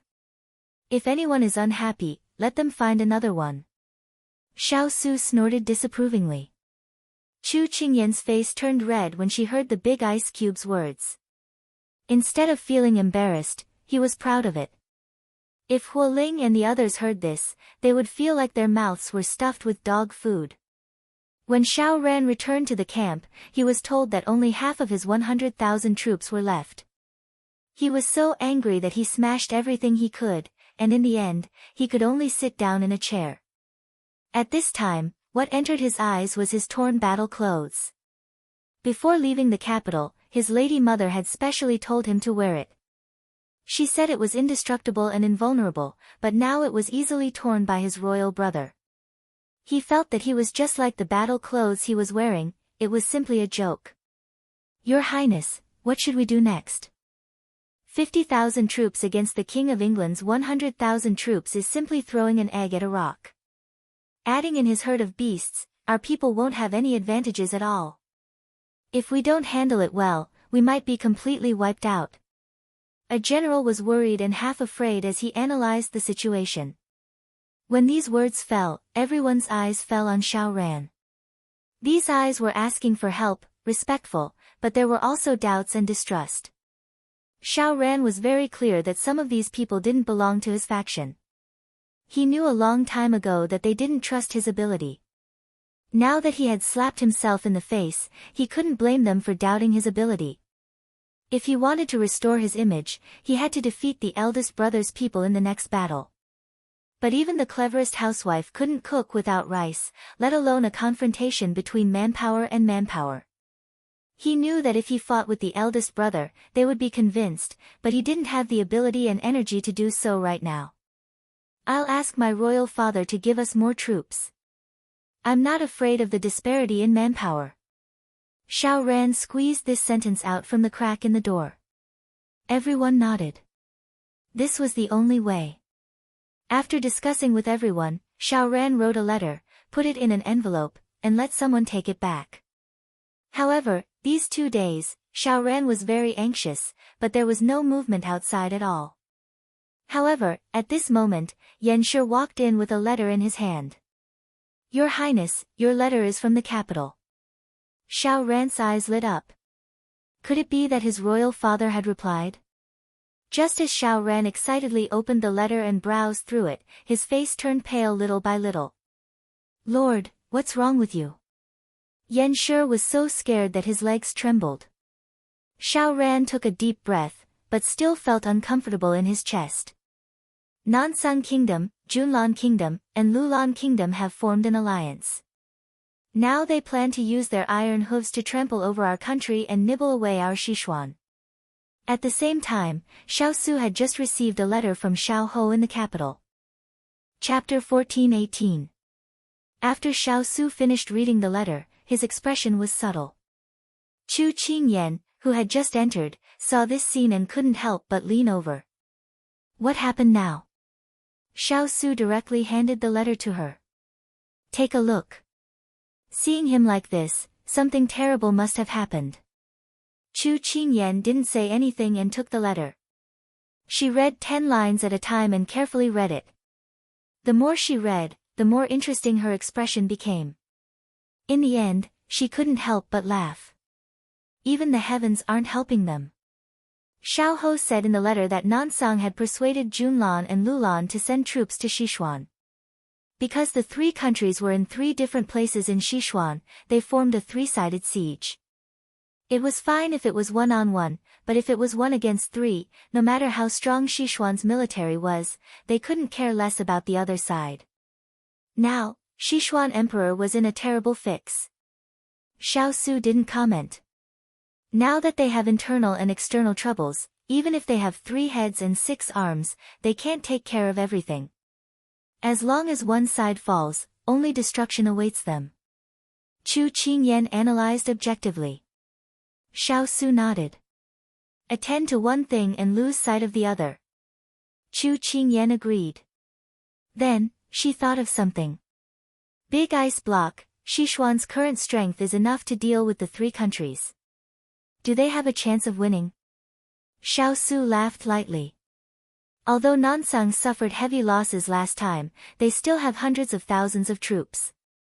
Junlin's national strength isn't great, but it's more than enough to send out 200,000 troops. But Lulan, he paused, his tone uncertain. This country is very mysterious. They don't have much contact with the surrounding countries. It's also an area that Shaolai cavalry doesn't know. However, I heard that they're good at using goo poison. Although the country doesn't occupy a large area, it's not a country to be underestimated. Sichuan, apart from Li Weiyuan's 200,000, Xiao Ran's only 50,000, plus the imperial guards and troops from other places, doesn't exceed 400,000. However, before Xiao Su could finish his sentence, Chu Qingyan continued, theoretically speaking, with so many soldiers, they wouldn't have the time to deal with the encirclement of the three nations. That's because it's impossible to transfer all these soldiers to the front lines at once.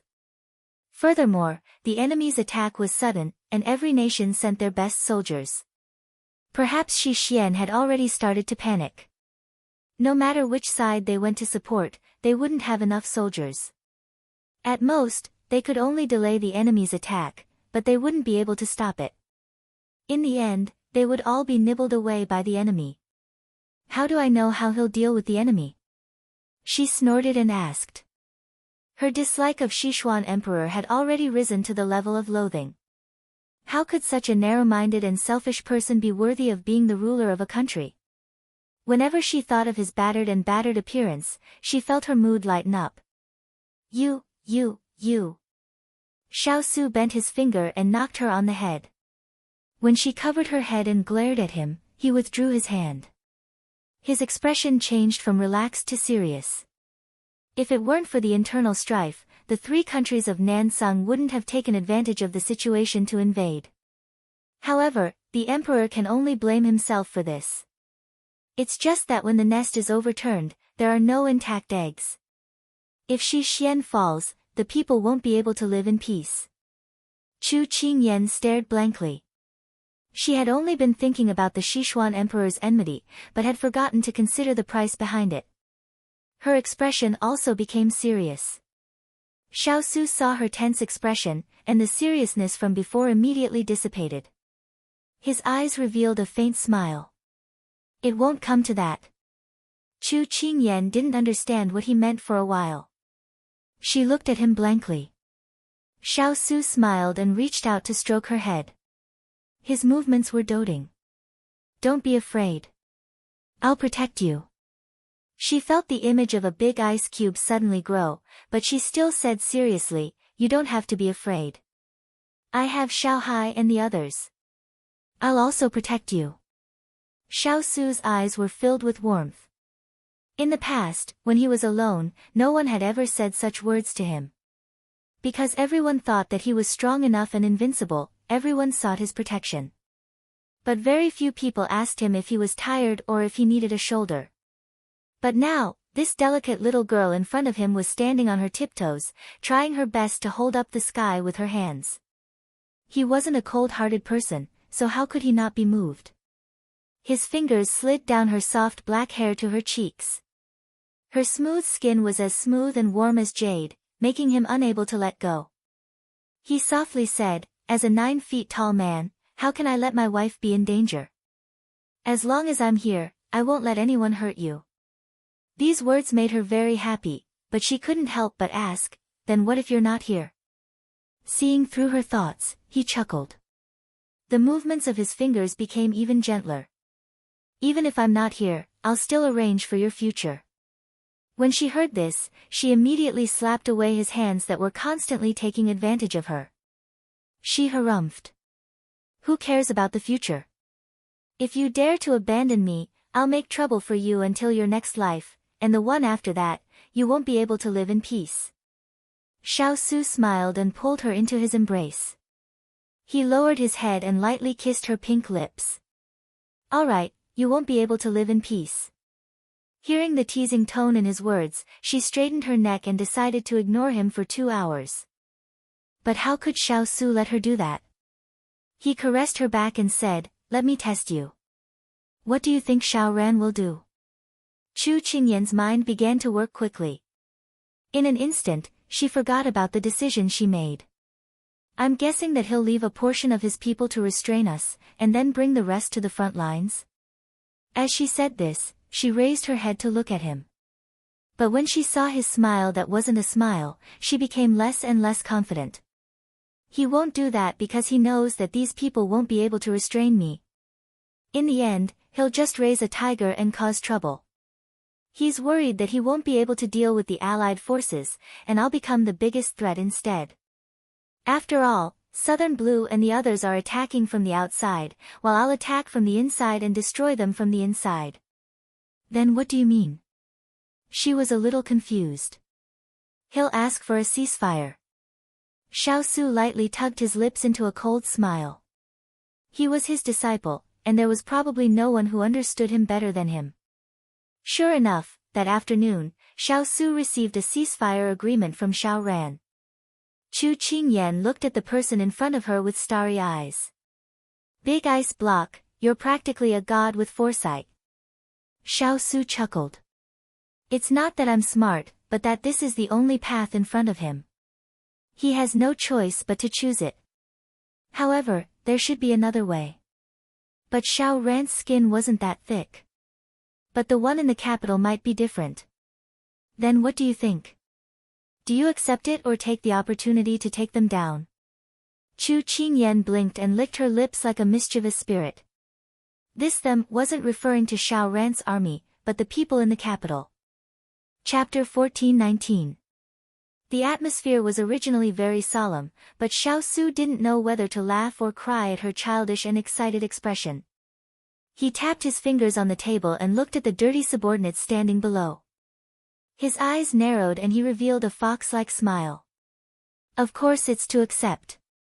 The army works day and night to put out the fire. How can they have the energy to fight now? Chu Qingyan and the others were puzzled. This reason seemed to be very far-fetched. However, Xiao Su's words were full of treachery, and everyone couldn't help but shiver. Usually, when the Lord revealed such an expression, it meant that someone was going to be unlucky. They immediately put down their worries and echoed, "Yes, what we need most now is to recover our energy. Even the Heavenly King can't control us." Xiao Su was satisfied with everyone's reaction. He waved his hand and let them rest. After all, they had been fighting the fire for a few days and their physical strength had reached its limit. After everyone left, Chu Qingyan strolled in front of him and placed her hands on his table. She stared at him suspiciously, as if she wanted to see a flower on his face.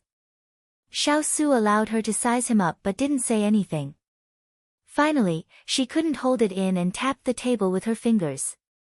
She took the initiative to ask, "Big ice block, what are you planning?" Xiao Su raised his brows. "Nothing much. Everyone is tired and should rest well." As he spoke, he touched his chin and praised himself. "Don't you think I'm a general who empathizes with his subordinates?" Chu Qingyan snorted, looking like she didn't believe him. Xiao Su broke his facade and couldn't hide the smile in his eyes. "I'm just teasing you. I have my own plans." Hearing him say this, her guess was confirmed. She breathed a sigh of relief in her heart and a smile appeared on her face. Although she had a grudge against the Sichuan emperor, the people were innocent. She also didn't want to see the Sichuan kingdom turn into a river of blood. This was the place where the big ice block grew up. She didn't want it to disappear. Moreover, after the big ice block met up with the army, he didn't leave but stayed here to wait for Xiao Ran. This was because this was a battlefield. No matter how fierce the battle was, it wouldn't hurt the people.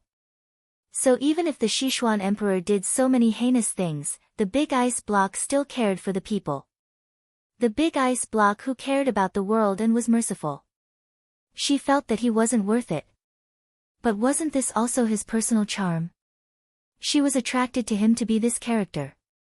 Seeing that she was distracted, Xiao Su thought that she was worried about him again. He couldn't help but add, "Don't worry. I won't forget what they did to you and me. This time, I'll teach them a thorough lesson." Chu Qingyan came back to her senses. Her eyes lit up. It seemed that he was preparing a big move. She knew that he wouldn't tell her even if she asked, so she didn't pester him. Anyway, he and Xiao Ho were already working together. Both of them were shrewd foxes. They wouldn't lose out no matter what.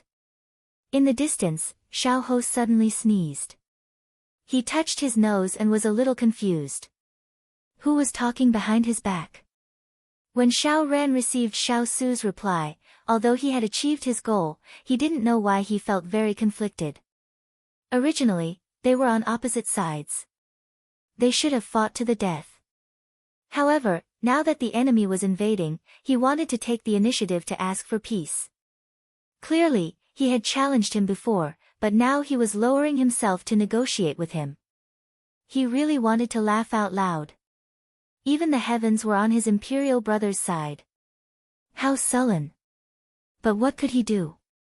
He couldn't just watch the enemy country tear their country apart and swallow it up.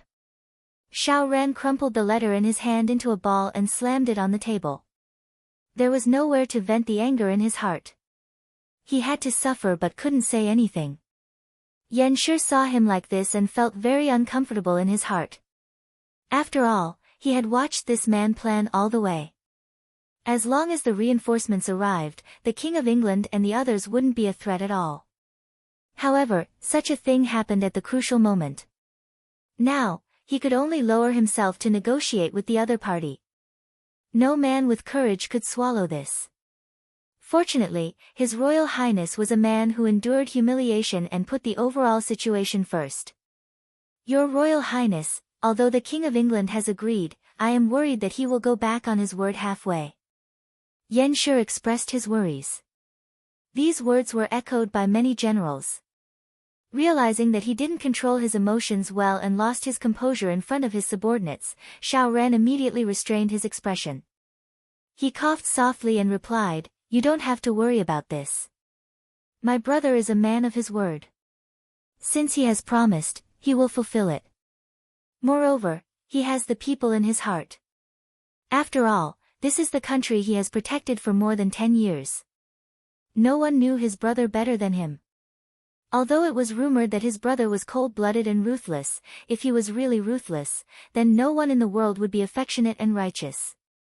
Since he was a child, he had seen him carry the responsibility and move forward with difficulty, wholeheartedly for this country." Hearing this, someone stood up and said excitedly, "Can your Royal Highness persuade the King of England to put aside his grudges for the time being and fight the enemy with us?" Xiao Ran heard this and a bitter smile appeared on his face. It's already his limit that he doesn't intervene. If you want him to help, he didn't continue but sighed and shook his head. Just as he understood that his brother was affectionate and righteous, he also understood that his eldest brother might never do anything for the Sichuan royal family in the future. And he didn't have the face to ask him to help when the two sides fell out. Even if he went, he would only be humiliating himself. Moreover, his pride didn't allow him to bow down to him. From the moment he walked out of the capital, there was a barrier between him and his brother that couldn't be crossed. Seeing that the others still wanted to say something, Xiao Ran's face suddenly darkened. "Don't think about this anymore. We will break camp in an hour. If there are any more objections, you will be dealt with according to military law." As soon as these words came out, everyone immediately fell silent and quickly left. When there was no one else, Xiao Ran pursed his lips and flipped the entire table. The floor was in a mess. He held a breath in his heart. There was bitterness and resentment that he couldn't express. When the news came that Xiao Ran was leaving with the soldiers, Chu Qingyan was standing at the foot of the mountain with her big ice cube to watch the soldiers clean up the mountain. Occasionally, she would see people carrying roasted birds and beasts out with smiles. Because the fire had come too suddenly and too fiercely, many of the animals had been swallowed by the fire before they could react. In the past 2 days, the soldiers had found them when they were putting out the fire. Chu Qingyan had suggested to Xiao Su when she learned of this. Xiao Su waved his hand and had them go into the mountain to pick them up and give them to the kitchen as a reward for putting out the fire. This made everyone's spirits rise and they worshipped Chu Qingyan even more. They had a realization that there was meat to eat if they followed Wang Fei. He's a person who knows what's important and what's not, Xiao Su said faintly. Knowing who he was talking about, Chu Qingyan sighed. It's just that his character isn't good. Wanting to take his brother's wife, how good could his character be? If it wasn't for their past friendship, she probably would have felt disgust at even looking at him. She really was blind at the time to be friends with him. Her heart was very bitter. Suddenly, she felt her hand warm. She raised her head to look at the person beside her. She saw him hold her hand even tighter. His eyes were full of pity as he said, "Don't deny the past.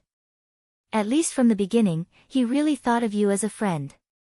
Chu Qingyan stilled. In the end, the corners of her mouth slowly turned up as she nodded heavily. N. When Xiao Ho received the reply, he was first in disbelief. Then he put down the letter and smiled as he shook his head and said to Lin Jiangdong in front of him, "Imperial brother is too sly." Chapter 14:20. After Lin Jiangdong received the approval, he took the letter and looked at it. His reaction was even more exaggerated than his master's. This, Jiangdong, aren't you glad that you didn't go against eldest brother again?" Seeing his subordinate's reaction, Xiao Ho chuckled. He was in a very good mood. Yes, it seems that His Royal Highness was merciful back then. Lin Jiangdong trembled and twitched the corner of his mouth. He was still in a state of shock. Xiao Ho laughed, then rested his face on one hand and gloated, "It can only be said that Imperial Father and the others stepped on Imperial Brother's bottom line this time." Lin Jiangdong deeply agreed and rejoiced, "I'm very grateful that His Royal Highness didn't kill me back then." Feeling that Lord's mood was not as gloomy as before, Lin Jiangdong joked to make Lord feel better. As expected, Xiao Ho looked at him with smiling eyes. "Has this prince treated you too well recently? You actually dare to tease this prince's imperial brother?" There was no blame in his words, only a joke. Lin Jiangdong said with a smile, "This one was rude. When His Royal Highness returns, this one will definitely take the initiative to apologize. You'll believe it even if I say it." Xiao Ho laughed and shook his head. He murmured softly, "I wonder when he will return." Although his voice was low, Lin Jiangdong still heard it in the quiet room. He thought for a moment and comforted, "Lord, don't be impatient. If His Royal Highness' plan succeeds, it won't be long before His Royal Highness can return in triumph and reunite with Lord." Reunite? He repeated these two words in a daze. It was as if strength suddenly poured into his body from the soles of his feet and filled his body. He came back to his senses and realized that he was looking forward to Imperial Brother's return. Yes. According to His Royal Highness' letter, he will return to the capital, and with such a well-planned plan, as long as nothing unexpected happens, your revenge will be just around the corner. Xiao Ho curled his lips slightly and rubbed his chin. "You are right. Then do as Imperial Brother said in the letter. There must be no mistakes, especially those in the palace. They are not easy to deal with. Tell your subordinates to be careful and efficient. If they are discovered, then it will not be as simple as wasting all your previous efforts. If he failed, then the crime would be huge. He might even be charged with treason. This matter was of great importance." Lin Jiangdong immediately nodded and promised, "This one will definitely not disappoint the Lord." Xiao Ho nodded and gave a few more instructions. Lin Jiangdong agreed to them one by one. Before he left, he confirmed, "Does the Lord have any other instructions?" Hearing this, Xiao Ho subconsciously wanted to wave his hand, but just as he raised his hand, he paused. He thought carefully for a while, then took the green jade pendant hanging from his waist and said with a smile, "Give this jade pendant to Lin Meng and tell him to listen to the King of England's commands in the future. I believe that he is in need of manpower now." Lin Jiangdong looked at the jade pendant in the Lord's hand in disbelief. This was not an ordinary jade pendant, but a military seal. It was the army that the Lord had cultivated for many years. What did the Lord's action mean? There was no need to guess. It was just that he did not expect the Lord to give it to the King of England so generously.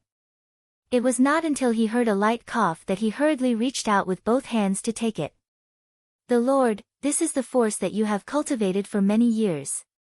Hearing Lin Jiangdong's careful probing, Xiaohou smiled indifferently. Soldiers are trained for 1,000 days to be used in a single moment. A good sword should be used on the blade. Now is a good time. Lin Jiangdong thought about it and agreed, but he hesitated. "Your Highness, aren't you worried that you can't get the army back?" Xiaohou laughed as if he had heard the funniest joke in the world. "Jiangdong, not everyone is like my father, burning the bridge after crossing the river and getting rid of the donkey after it has outlived its usefulness.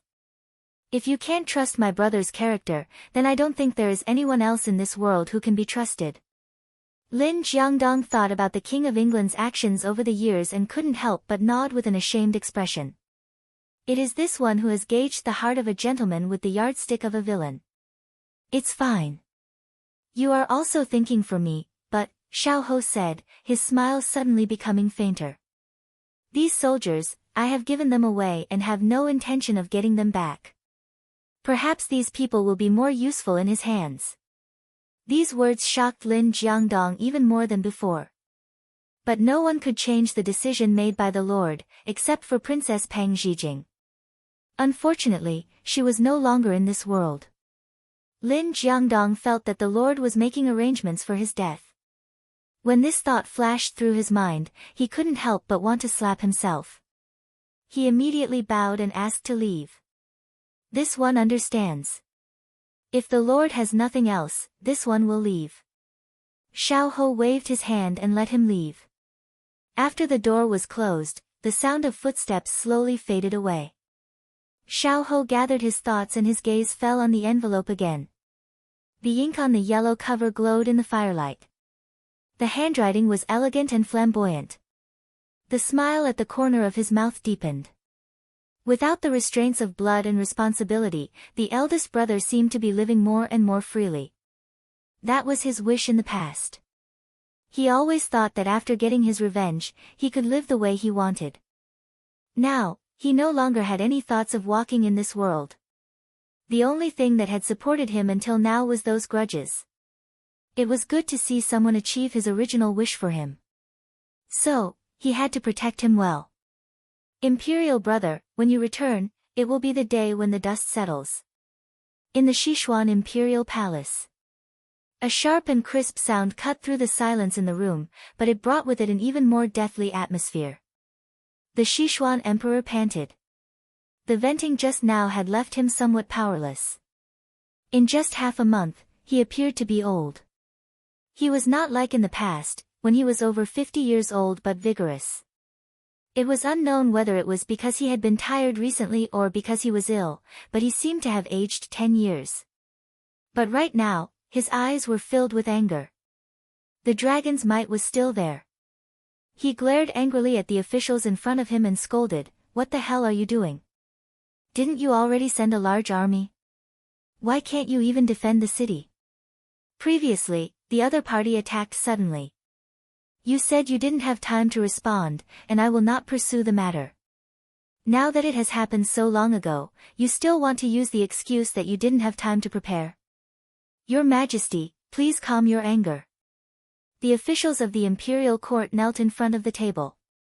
The case of Prime Minister Liang and Prime Minister Fu had implicated many officials. Now, many of them had been promoted directly from assistant ministers. The teacup that the Sichuan emperor had thrown earlier shattered on the ground. Some of the officials' robes were stained with tea leaves, while others were splashed with boiling tea. But no one dared to move an inch. "Your Majesty," the southern Sung nation came prepared. They came in a menacing manner, and all of them were elites. Before General Li's men arrived, the southern Sung army had already broken through the city. Although the soldiers sent by the Junlan nation weren't as elite as the southern Sung nation, they outnumbered the southern Sung nation by nearly double. "We simply didn't have enough men." "Fine, the southern Sung and the Junlan kingdom are both reasonable. What about the Lulan kingdom? How do you explain that?" The Sichuan emperor was so angry that he wanted to smash the table. The Lulan kingdom is simply a terrifying existence. The Minister of War's shoulders trembled as if he was talking about a ghost. He couldn't even speak clearly.